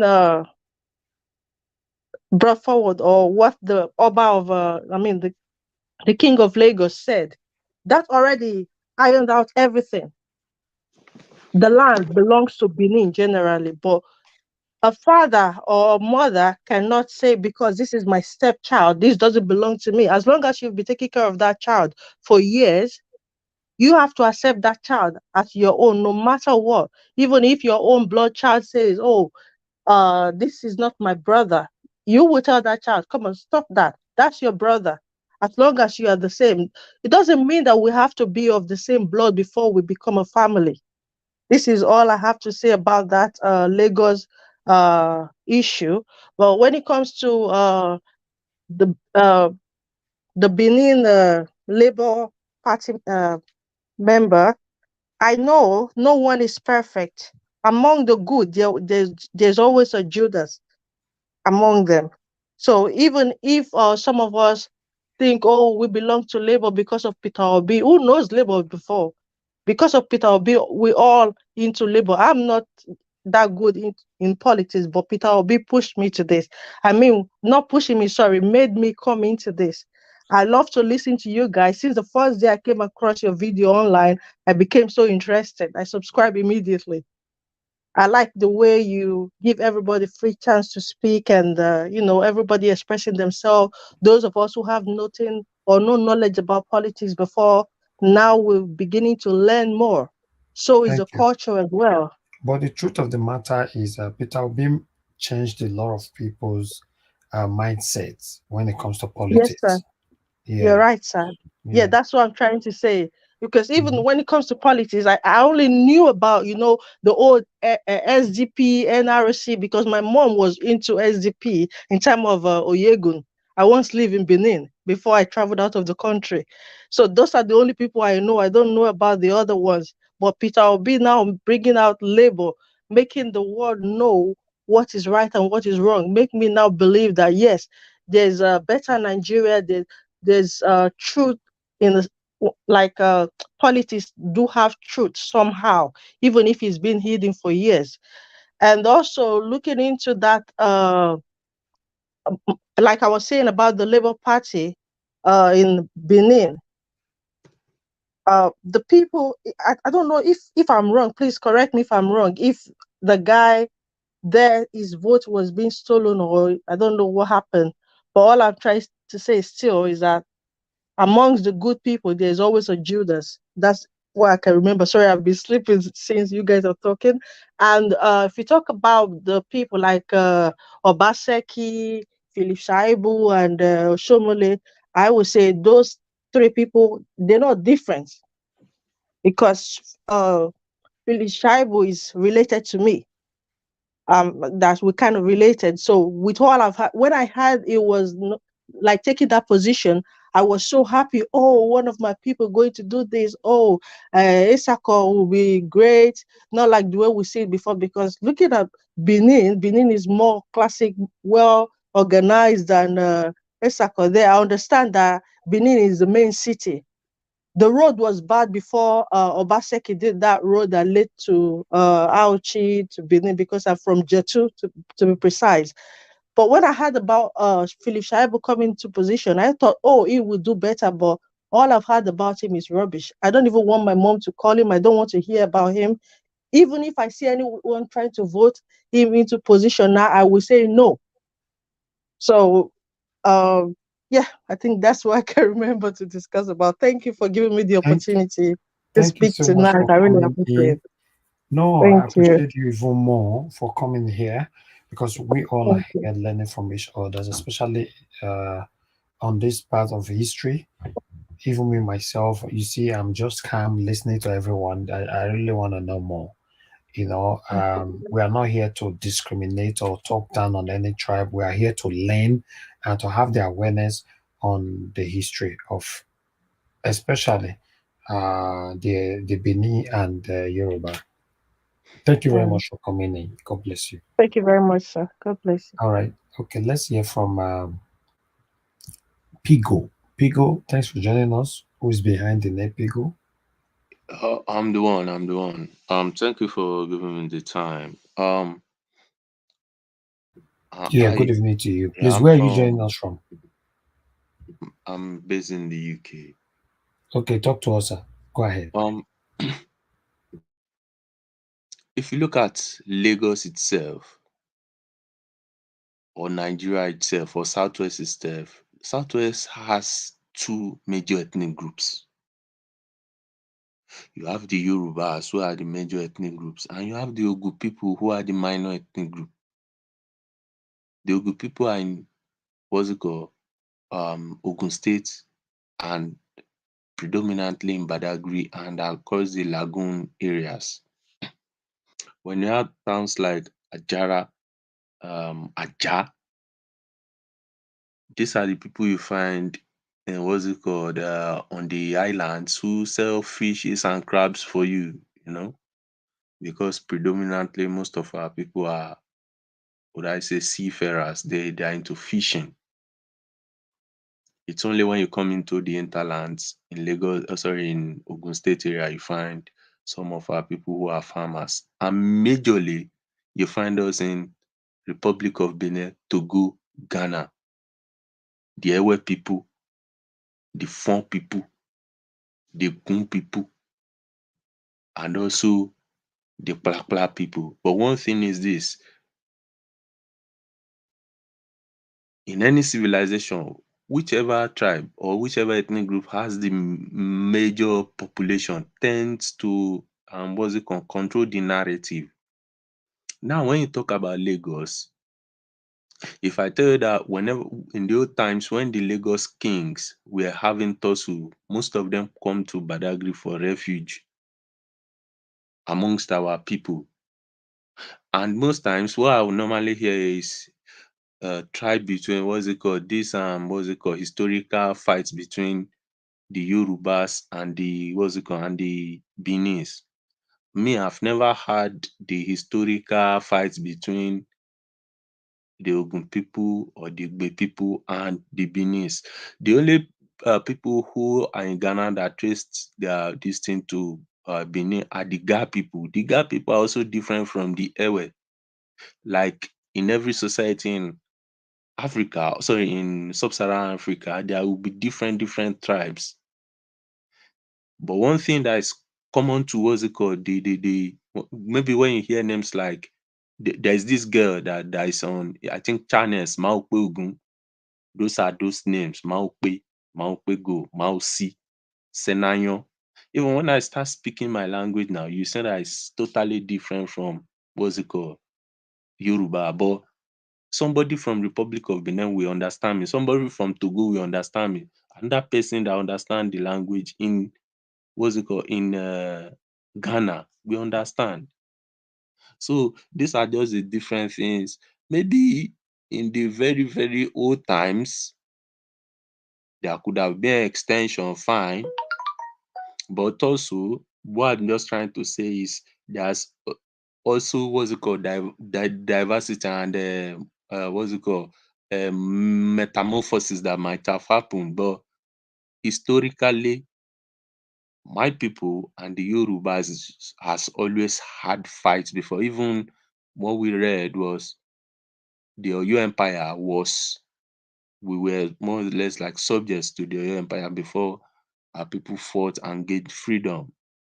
And that was why during the Western region, we had the Badagry division and we had the Lagos, even though this Lagos division that they normally share, we had the Badagry division, the Lagos division under Western region, where Awolowo and Akran was controlling, because Akran was like Aholu, what you call Oba, and what Yoruba call what's it called, Kabiesi, is what we call Aholu in our language. Even if you go to Ewe people, you still hear Aholu. If you go to Fon people, you hear Aholu. In Badagry, you hear Aholu. Maybe the pronunciation can be different. So they had their own tussles too. Even when you go to the traditional religion, because a Vodun worshipper, a Vodun worshipper does not normally agree with the Yoruba people.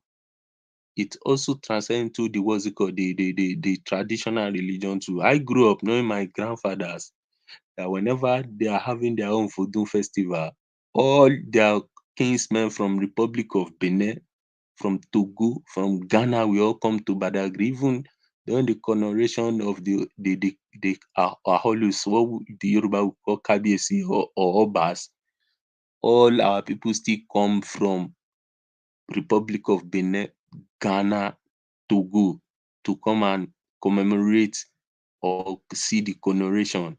Whenever there is any Vodun festival or you go against the tradition in Badagry, they will go as far back as Togo and all the what's it called, they call them the Vodungo, like all the shrines, to report whatever the situation is. So whenever you talk about Lagos, I believe you have to make a distinction. Are you talking on Lagos Island, which is the Eko that is the problem now? Because even during the times of those kings, Badagry also had its own Aholu.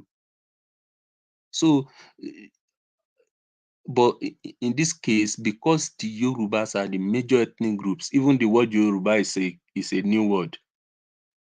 If you go to from anything from Republic of Benin down to Togo, nobody knows anything Yoruba. What you hear is Nago, Nagonu. That's the word we call Yorubas. The only distinct Yorubas that you hear that we call is another people we call Ayonu. That's people from Oyo Empire, because we had direct contact with Oyo people. You hear Nagunu, Ayonu. Anago is like the word for Yorubas generally. But Ayonu is just different for somebody from that Oyo Empire, because I want to believe they were more like the emissaries from the Oyo Empire.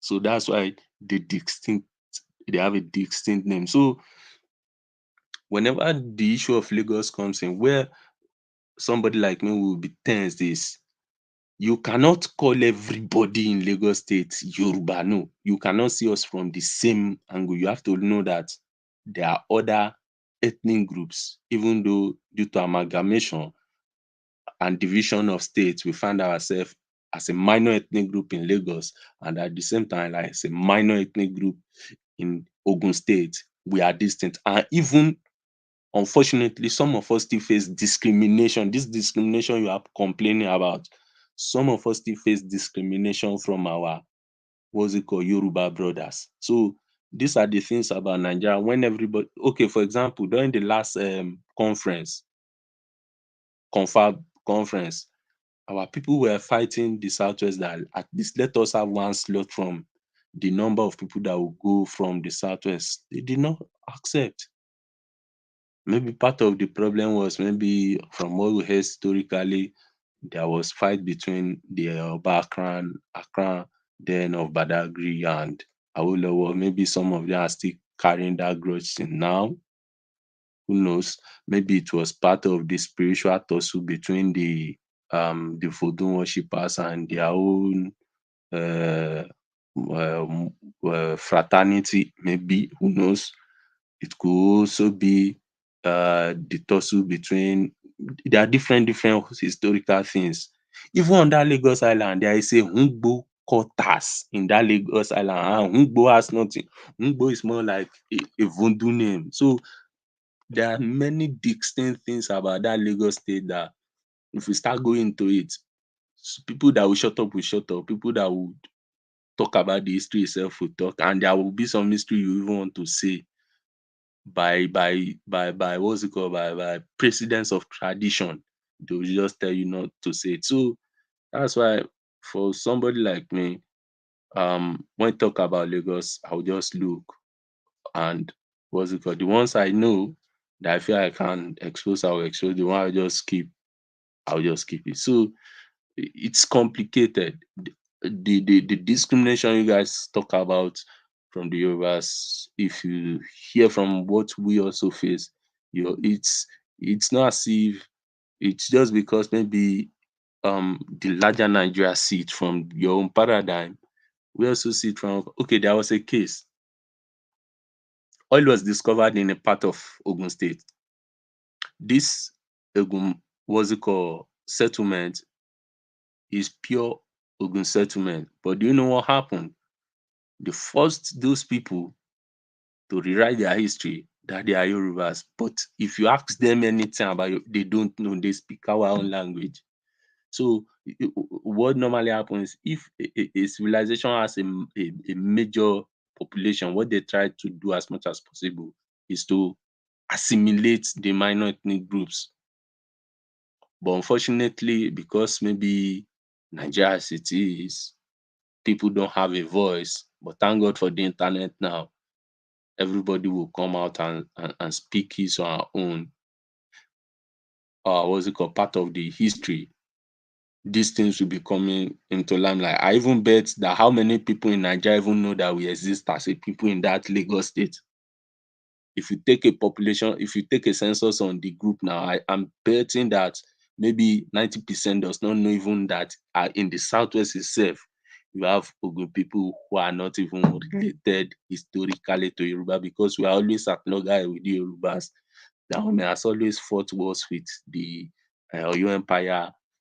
When it comes to the spirituality of the place itself is problem, The Yorubas have a slur they throw at us. If you understand Yoruba, I'll say they will ask you, Shegun ni abi yan ni? It means are you a human being or an Egun person? If you say you are an Egun person, they will tell you Egun Oshiomhole, that is Egun man is not a human being.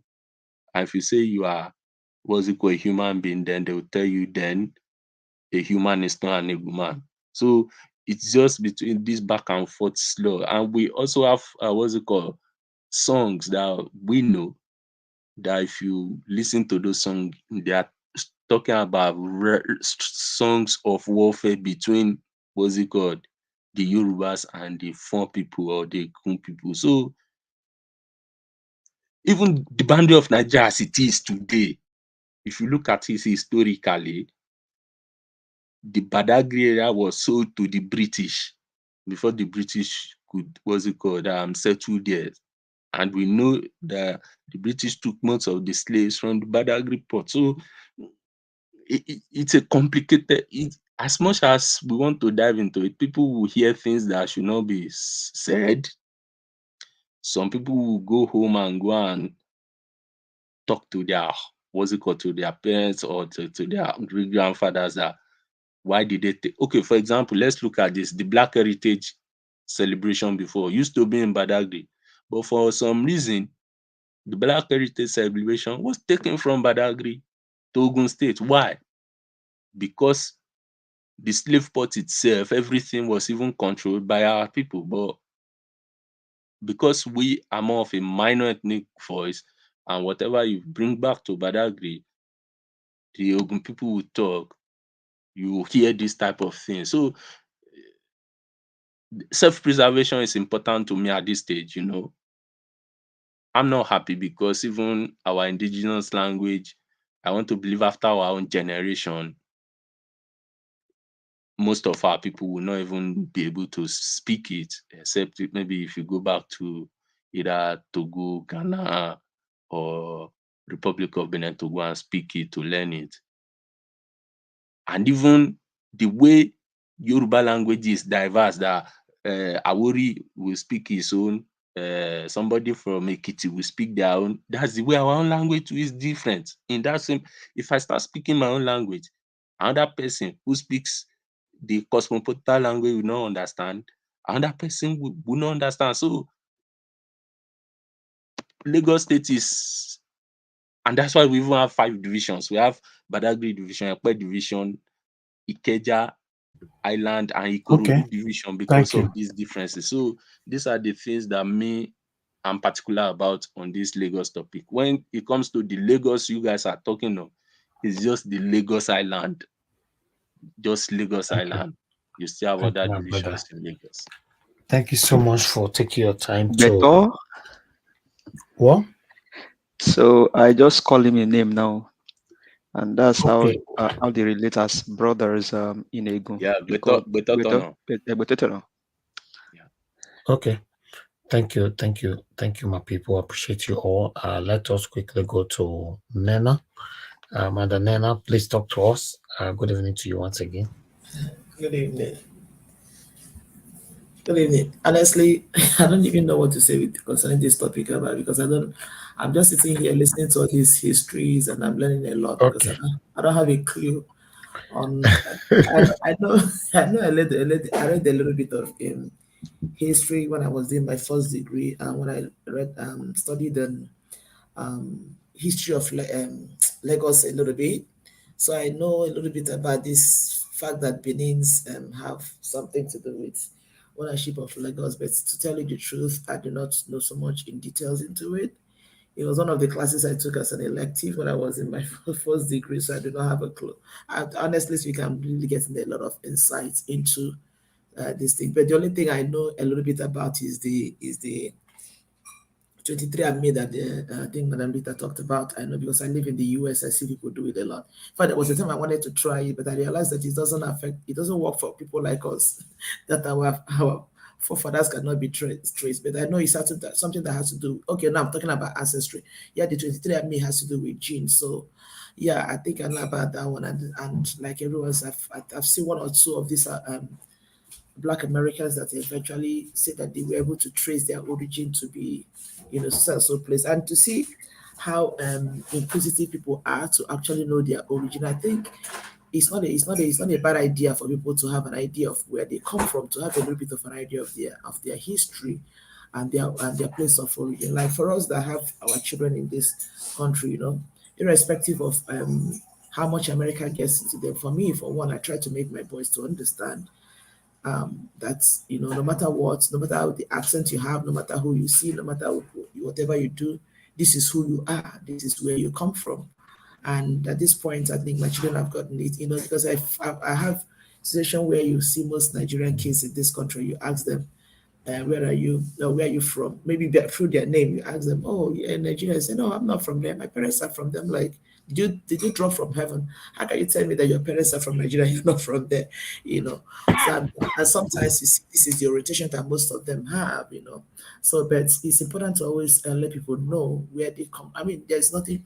It's a very fascinating thing for you to be able to trace your ancestry, to trace your history, and to have a better. It gives you a little bit of sense of belonging, kind of, if I should say that, because being in this country, America, I see most of these Black Americans. Sometimes I see the way they behave and everything, and I feel like the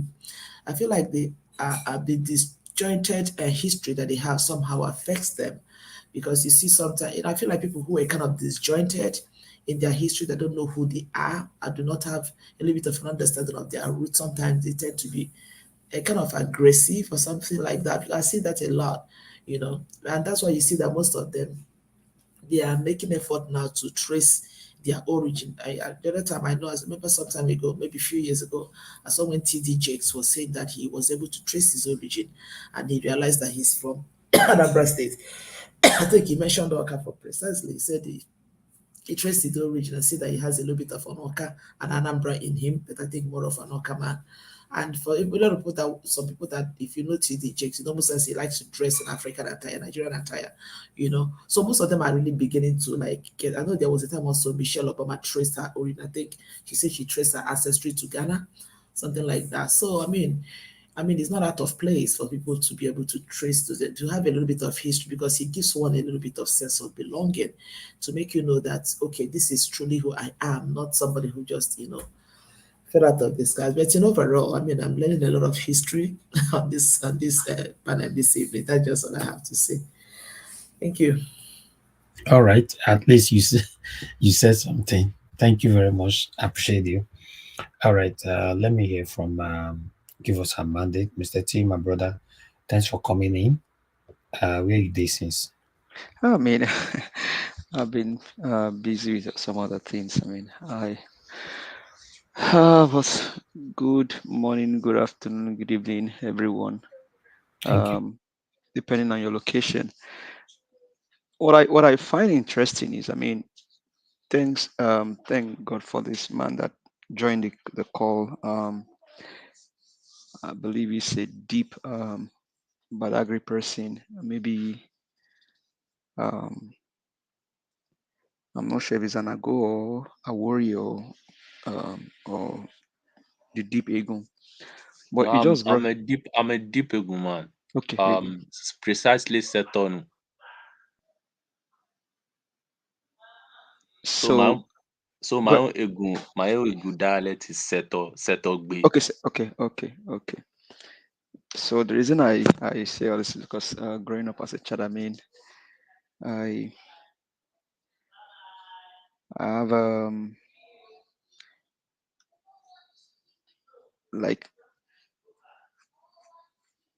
interaction with the goons. I mean, we used to go to Badagry, the Samuel Ajay Crowder, those slavery sites, and then from there go to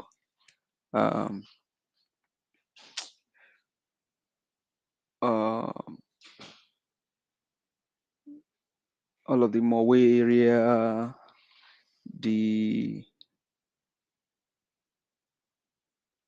then from there cross over to the from the sea to the other side, But it's just interesting to see how history evolve. And one thing also is that even history is bigger than humanity itself. We can only just continue to learn, and then things continue to just evolve. But the most interesting thing is to see the dynamics of Lagos State itself. Some people are saying, "Oh, Lagos State is this."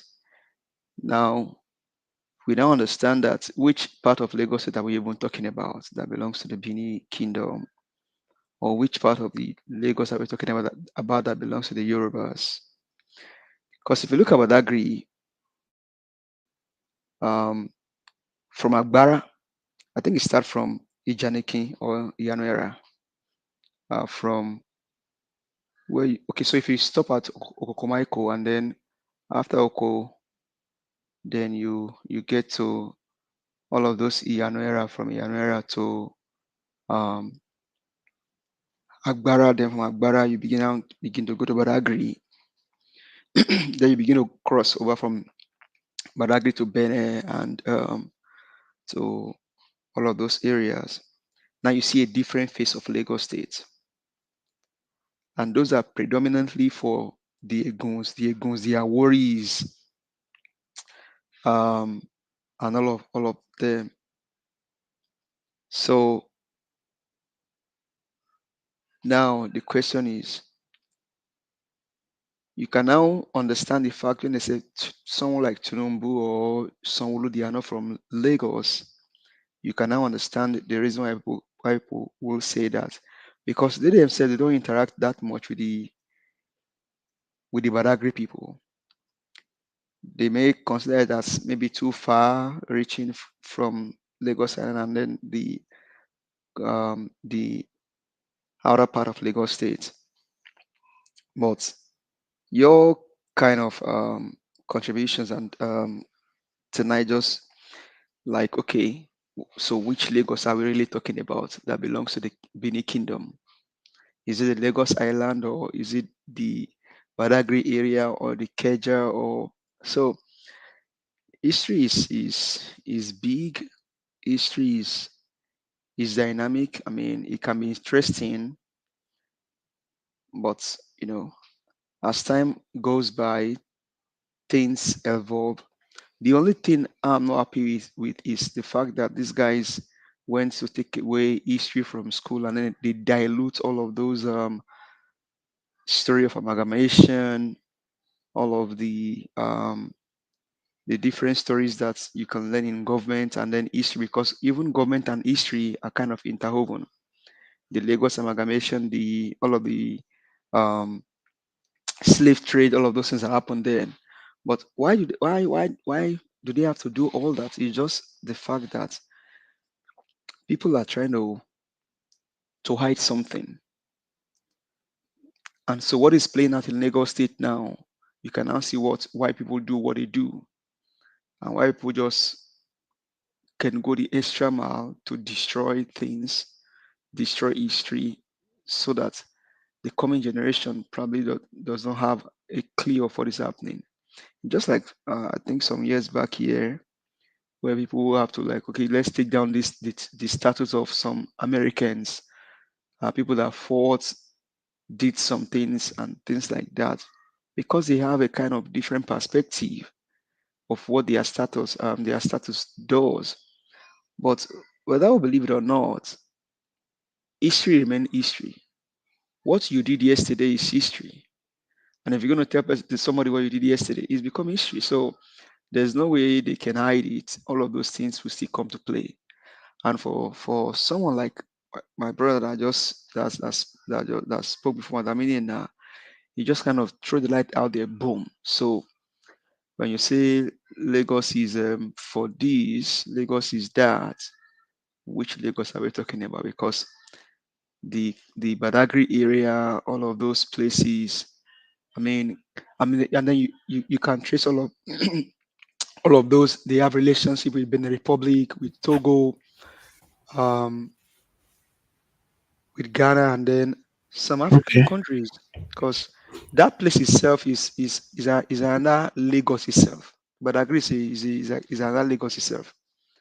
I'm not sure how the new younger generation speaks the language more, the Egun, all of the Zagweto, all of those traditional things that they do there, all of those things. But it's just dynamic that we're here talking about history and what you've learned before, and then somebody is talking about them. It's just like, oh, I think I know the history of this, and then you just bring lights, just throw lights, and then make it more dynamic. But we'll just continue to think. But to the video that you play about the Edo State Labour Party, one thing is there will always be some element of Judas in whatever group you find yourself. And that's the sad thing about our country. Nigeria is in a state of, I don't know how to describe it. I don't want to use a wrong word. And we're just praying that things get better for Nigeria. Because some people don't care if the country collapse. The likes of Fani Kayode, the likes of Festus Keyamo, the likes of Dele Alake, the likes of Bayo Onanuga, they don't care if the country collapse. In as much as it benefits them and their family, they don't care. But no country operates that way. Things just have to get better for Nigeria. and that's what PeterObi is trying to do to make sure that the country gets better. We revert back from how the country is going. Because even now the president is just there, is not saying anything. Buhari is not saying anything, nobody is saying anything. But we're just trusting that this whole mandate thing will be fixed. PeterObi gets back his mandate, and then the country begin to recover from the hand of these wicked people. Because the likes of Oshiomhole and Obaseki, what benefit do they have to offer to their people? Erosion, rainy season will be coming very soon. Erosion, and the people even are they scared about erosion? We saw what happened the last time when rain fell. That PeterObi have to go to Benue State, have to be in that be in flood water and things like that. These guys, they don't care in as much as it benefits them and their family. But we're just praying that things just get better for Nigeria, and then everything starts to recover back to get back to normal, and things start working for Nigeria. Because I can't imagine Tinubu becoming president. Okay. And then want to rule for 8 years. He's gonna be something else. But thank you very much. And to the brother that joined, Diego, brother, thank you very much for coming. I appreciate everyone. At least all of us now get to have a big knowledge of history, especially where we all are coming from. You can't really blame anybody that, especially when Alex was talking, anybody that doesn't have a good knowledge of our history. For me, I don't know much. We just have to say it how it is. But I've been listening to everybody. I'm learning, so everybody needs to learn. But Alex seems to be very good with it, and many other people here like Psoft and others, moderator and all. So yeah. Even if you don't know it as a leader, that's why we have special assistant. You see, me, I don't know female media.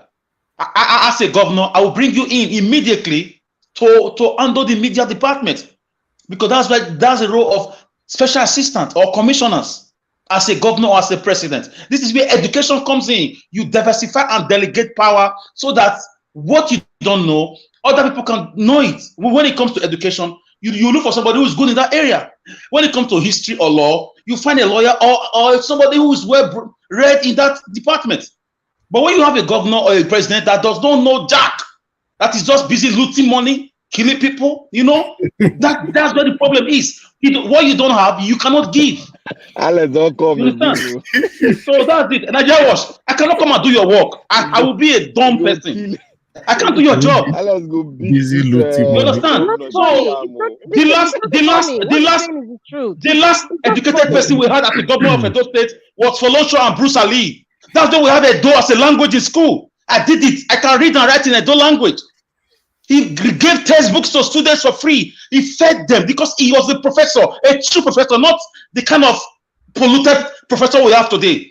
He knew the meaning of, he declared universal free education. He declared Edo language as a compulsory language in every primary school. He declared that every school every child must be in school. Those days, if your child is not in school, as a 7-year-old to 13-year-old, you will be arrested in the old Bende state. Right. Textbooks were all available. Teachers were motivated. When our Oba came to throne, he brought a 10 million naira for the teaching of Edo language about 5 years ago or so. So it's very sacrosanct. If you don't know it, I'm not saying a media man or a medical person can't be a governor, but employ experts. That's what we call expatriate. Professionals. If you don't have them in your land, bring them from abroad. Let them get the job done for other generations to benefit from it. That's it. But when you have people who are busy with cultism, who are busy with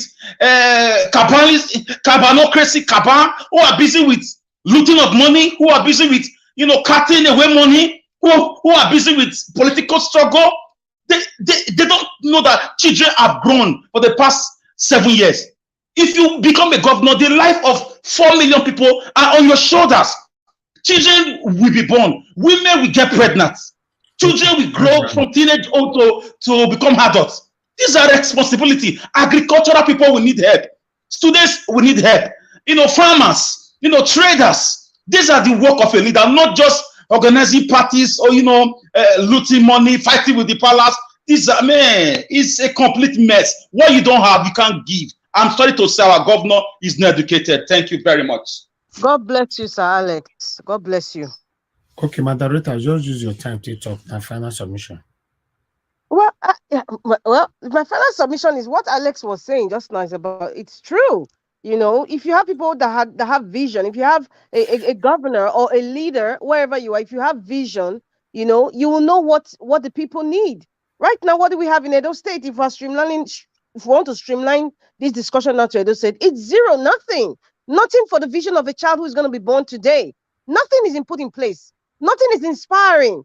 It shows that the person at the helms of the affairs is not educated enough, doesn't have the ingredients of what it is to be a leader, what it is to connect to the people, what it is to improve the quality of life of people. They don't have it. We don't have qualified people in the corridors of power, and it transcends to every strata of elective position in Nigeria today, and that's why we're in this mess, this rottenness. They say the fish rots from the head. Sir Alex is right, and it is not funny. He's right. He's just saying it the way it is. It's not about hating the person. Listen, it's not about people need to. I keep preaching this thing. You need to have a sense of reasoning where you have to defer liking or loving an entity, and that or loving an entity that represents a bigger entity than the bigger entity. Example, loving or liking your governor or your commissioner because you just like the way he speaks or the way he dresses. It doesn't mean that or equates to being a good leader. It doesn't equate that he can give you the dividends of democracy, that he can connect to the people. There's a difference. So when somebody like me is talking about the style of governance and the ineptitude of not being able to connect to the people, not being able to inspire the people, not being able to show that you are a governor that has vision for the child that is being born as we speak, then people forget that aspect of what I'm saying, and they now go back to idle mode. The idle mode is, oh, I like this our governor. Why are you talking about it? Forgetting that they are actually forgetting the real issues. Going down the line 4 years later, when they start having problems, or when Nigeria happens to them, they don't remember somebody that was talking about what they are facing today. That is what is killing us. And many people have refused to think outside the box. Sir Alex, I will say it again, unapologetically, God bless you for everything that you just said, for your submission. That's all I have to say, Naija. Good night. All right. Thank you very much, moderator, for your final submission as well. Yeah, they are listening to you people. They are listening to you people. But meanwhile, let's move on. Let me give opportunity for everybody that is right here. Peace Soft, if you're still there with us, sir, please give us your final submission. Okay, yeah, thank you. I was listening to one of our brother here was talking about Egun people and all those stuff. I want you to understand when we talk about owners of the land, we're not just talking about just a small place. We're talking about geographical location. America is one of the biggest country by landmass in the world, and the people that own America, I don't think they're up to 20 million, and you cannot take that away from them. You're talking about geographical location of southern Nigeria. When we talk about Benin Empire, we're not just talking about Eko. Ogun State was created out of Lagos. There was nothing like Ogun State in the first place. Make it 2 minutes, sir. Make it 2 minutes. Okay. So Ogun State was created out of Lagos State for economical purpose. So this is how real stuff is. It's not about You know, the Egu people is actually Ogun. They are also even related to the Beninese. But because they don't even know, because history has been taken away for a very long time, they don't know. Dahomey, the Ga people in Ghana, these are all Benin descendants. Togo. So you just need to understand who you are and do your findings, and then you find out that you're all Beninese. Thank you very much. Thank you, Psoft. I never knew you know this history, you know, like this. Told you're only good in your software, computer, and beavers. Me too. Me too. Yeah, I mean, I do a lot of research. The guy swept me today off my feet. Yes, me I did not beavers, man. I didn't know let beavers know. Beavers. You know, Naja Wash. Yes, sir. Why do you refuse to read about your history? B. Yes. Yeah, he has not been in that line now. He's a media man. He will do that now. No, Mr. Alex, don't answer that question. Leave my Naija Wash alone. No, he's learning now. He will go on. Okay, ask me why I refuse to learn about media. Ask me. Media is not. God give us different talent, my brother. God give us different talent to work together and build up society. You don't become a Kiyamo now. Spokesman for Naija Wash. Yes. Yes, I've been Naija Wash versus Kiyamo. Yes. God give us different talents to build. If you don't believe me, go to court. Exactly. Let me do my submission now. Let me do my submission now. Oh, yeah. Tanaja, let me just do my submission. Oh, do it now, quick. Okay. You see, Nigeria as a whole, do you know when I gave up hope on Nigeria? When I discovered that Nigeria is going to grow to this extent? I just finished my secondary school in Lagos. I schooled in part of Ogun State, and I went to came down to Lagos State again, you know. So after I finished my secondary school, I was at home for a year. You know all this jam. So I did it, and after going to the university, I came because of the trouble and the way the country was going on. I told my father, this Nigeria can never work. I was just, how old I was? I was just 23 years old. I said, this Nigeria can never work, and I don't want to stay in this land again. That was when that was 90 almost year 2000 that I gave up hope. And now we are in what? We are in what now? I said it and I stood my ground. I told my father. My father said, "It go better." I said, "It go better syndrome will never better in this country because the way trajectory they are playing, where Shagari played, it will never work in this country again." That was when I started it. And history, immediately I finished my high school, history was taking off. And I told my father, "You see what is happening now." So we should try to teach our kids. What I'm trying to say now, we should try to teach our kids history in school, because history will lead you to so many angles, your understanding of where you are coming from, and where you are going to. It will tell you the personality you are as a human being.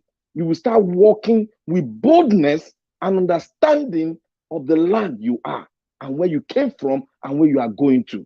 So history, and when I read the history of Nigeria, I came with the conclusion. I told my father, this place no go work because everybody just scatter. Nobody know anything. I trace history of us from Songhai Empire to Ghana, down to Benin, and down to Nigeria itself.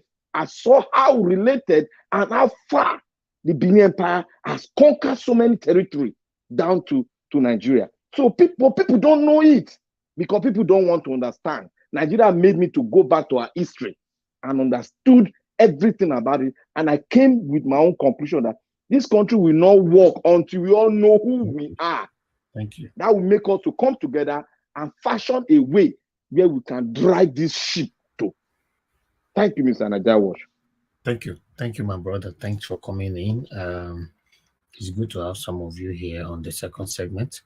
All right. Let me quickly move on now to the next person that we have here, which is I'm not sure it's everybody that would still like to give a final submission though, but still, Alaro of Nigeria, are you still with me? If you're with me, you quickly give me your final submission. Can you hear me? Yes, we can. Yeah. Okay. Actually, I was on the laptop and I got on the phone. Oh, That's okay. why I kind of switched off the camera for a minute. All Because right, I thank came you. from work and then after that I haven't eaten since. So I was so anxious just to get on online with you guys. And it's been quite interesting. And we went into the second segment and I was hopeful that I will at the end of the day find out that I'm no longer Yoruba and I'm Benin. But I wasn't convinced because the facts were all over the place, so to say. I can't dispute it. And like I said, you also said yourself you're not an expert and you just want folks to kind of lecture us on these facts. So I went online, I checked what I saw and what people are saying quite in between. So you're talking about almost the same thing and people dispute about a couple of years differentiation. And then I go back to okay, what's the main factor of what we're talking about? And we're talking about Nigeria. So it's not about Benin and it's not about Lagos, Yoruba, whichever way you want to see it. It's about poverty. It's about a nation with the absolute and most substantial significance to the world. Please try and round up now. I'm going to make it short immediately. Now, the point I'm saying is now we find out it's not about us as a tribe. It's about the country itself. It don't matter to me whether I'm Yoruba. It don't matter whether I'm Benin, whichever way you want to see it. How do we move forward? We're all obedient, and the future of Nigeria is the most important factor to us all. So please, please, please put tribalism aside. Thank Thank you. you very much. God bless. Thank you very much, my brother. Thanks for being with us for this long. I really appreciate this. Thank you. I have to. Appreciate it. Okay. But my brother, the reason why Mr. Naja brought this topic is because of the killings of Igbos by the so-called people who claim to own Lagos as their land. So it's good we trace history. It's very important. Because it was very important, and I appreciated it. People died. A lot of people died. We don't know the number. Right thing. I'm very supportive of the fact that he brought it on. This is why I stayed on. I would not have stayed on. Yeah, thank you. If I didn't think it was significant. Yeah, thank you. All right. Pigo, please give us your final submission. 1 minute, please. Yeah. My final submission is the issue of tribal sentiment unfortunately has crept into Nigerian politics, and unfortunately some of us who would have our families here and for our kids here, especially if you are from southwest Nigeria, you have to be wary now. Don't be surprised one day our kids will be told they are enough Yoruba enough, because this thing starts gradually, and some people have already keyed into that now. So how to undo this is a tax that I believe we need to push from the diaspora now. It is inevitable that it will be part of what we'll be facing in the southwestern politics. Thank you. Thank you very much, my brother Pigo. Mr. T, please, 1 minute, give us your final submission. Yeah, I mean, my admonition, is just to the Nigerian leaders. If they are listening, which I know they are, you guys need to do the right thing. People are dying in their numbers. There is crisis, tension in the air everywhere. And it seems like you guys are not just concerned about doing the right thing. Please, please, guys, governors, senators, House of Rep members, you guys do the right thing. Thank you. Yes, they have to do the right thing. Rita, I'm not sure you're still here with us. Okay, let's assume that she's not there. Engineer Ken, you try to join us, but your mic is not turned on. So, but we're closing now anyway. Okay, yeah. Hello. Okay, Engineer Ken, Good thanks for evening. joining us. Good evening to you. Thank you so much, Niger Watch, man. I don't know what prayer to pray for you anymore. More money in your account and long life. Thank you, amen. Man, being on this line day and night, it's not easy, man. How you doing it? May God bless you. Amen. You too, sir. Your labor will not be in vain. Amen. Yes. That is all. That's just the reason why I just log in. Just to appreciate you. That's nice. For real. Nice. Thank you. For I real, really because appreciate this. a lot of us that we started this thing together since all these years. My biggest brother in America has entered. A part. Now be the rugged. Now Victor, Yeah. You say we follow your footsteps. Koyo. May your days be long. Hey, highly carried. Carryability is the highest we shall never walk and stumble. Yes, so I'm carried. Yes, either they like it or not, obedient for life. PeterObi must emerge, no matter what. No matter whatever they're gonna do. Mr. Niger Watch, I don't know how they're gonna do it, but Mr. Obi is gonna be our next president. No matter whatever they're gonna do, because our labor will never be in vain. Thank you, Mr. Niger Watch.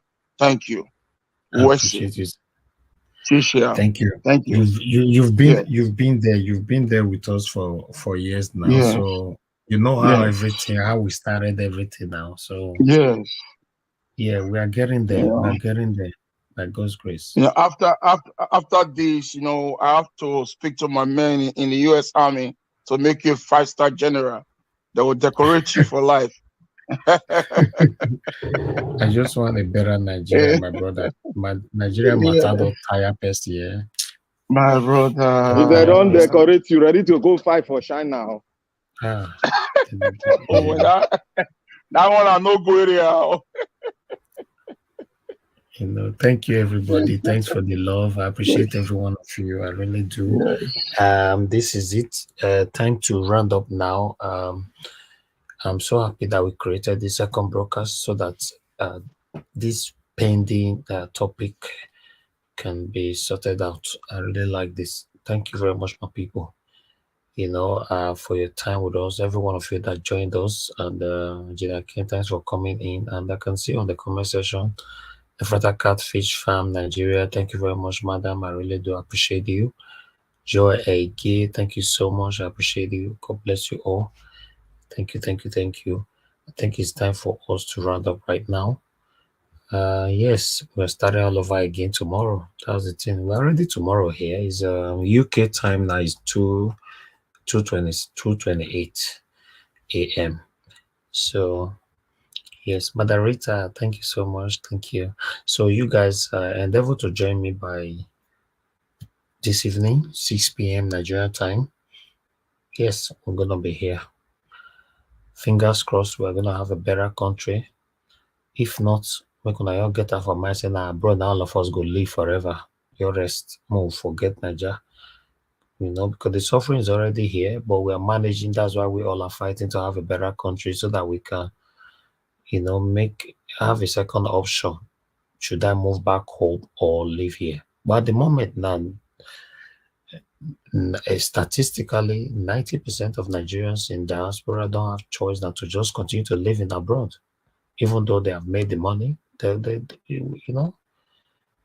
get the warehouse stay there. Look at the Labour Party governorship candidate they killed in Lagos today, yesterday. So, my people, the last energy we wanna get, I bet make una put up. Nigeria must work, because we can't continue like this. I'm telling you, abroad is so boring. Abroad is so boring. I know I may go start another topic. Thank you very much, my people. Might enjoy the cutting. Join me tomorrow. Help us to like before you leave. Press the like button before you leave. And help us to share. Bye for now, my people. See you guys 6 p.m. tomorrow. And bye for now. You are the pillar that holds my life. You are the pillar that holds my life. Master Jesus, you are the pillar that holds my life.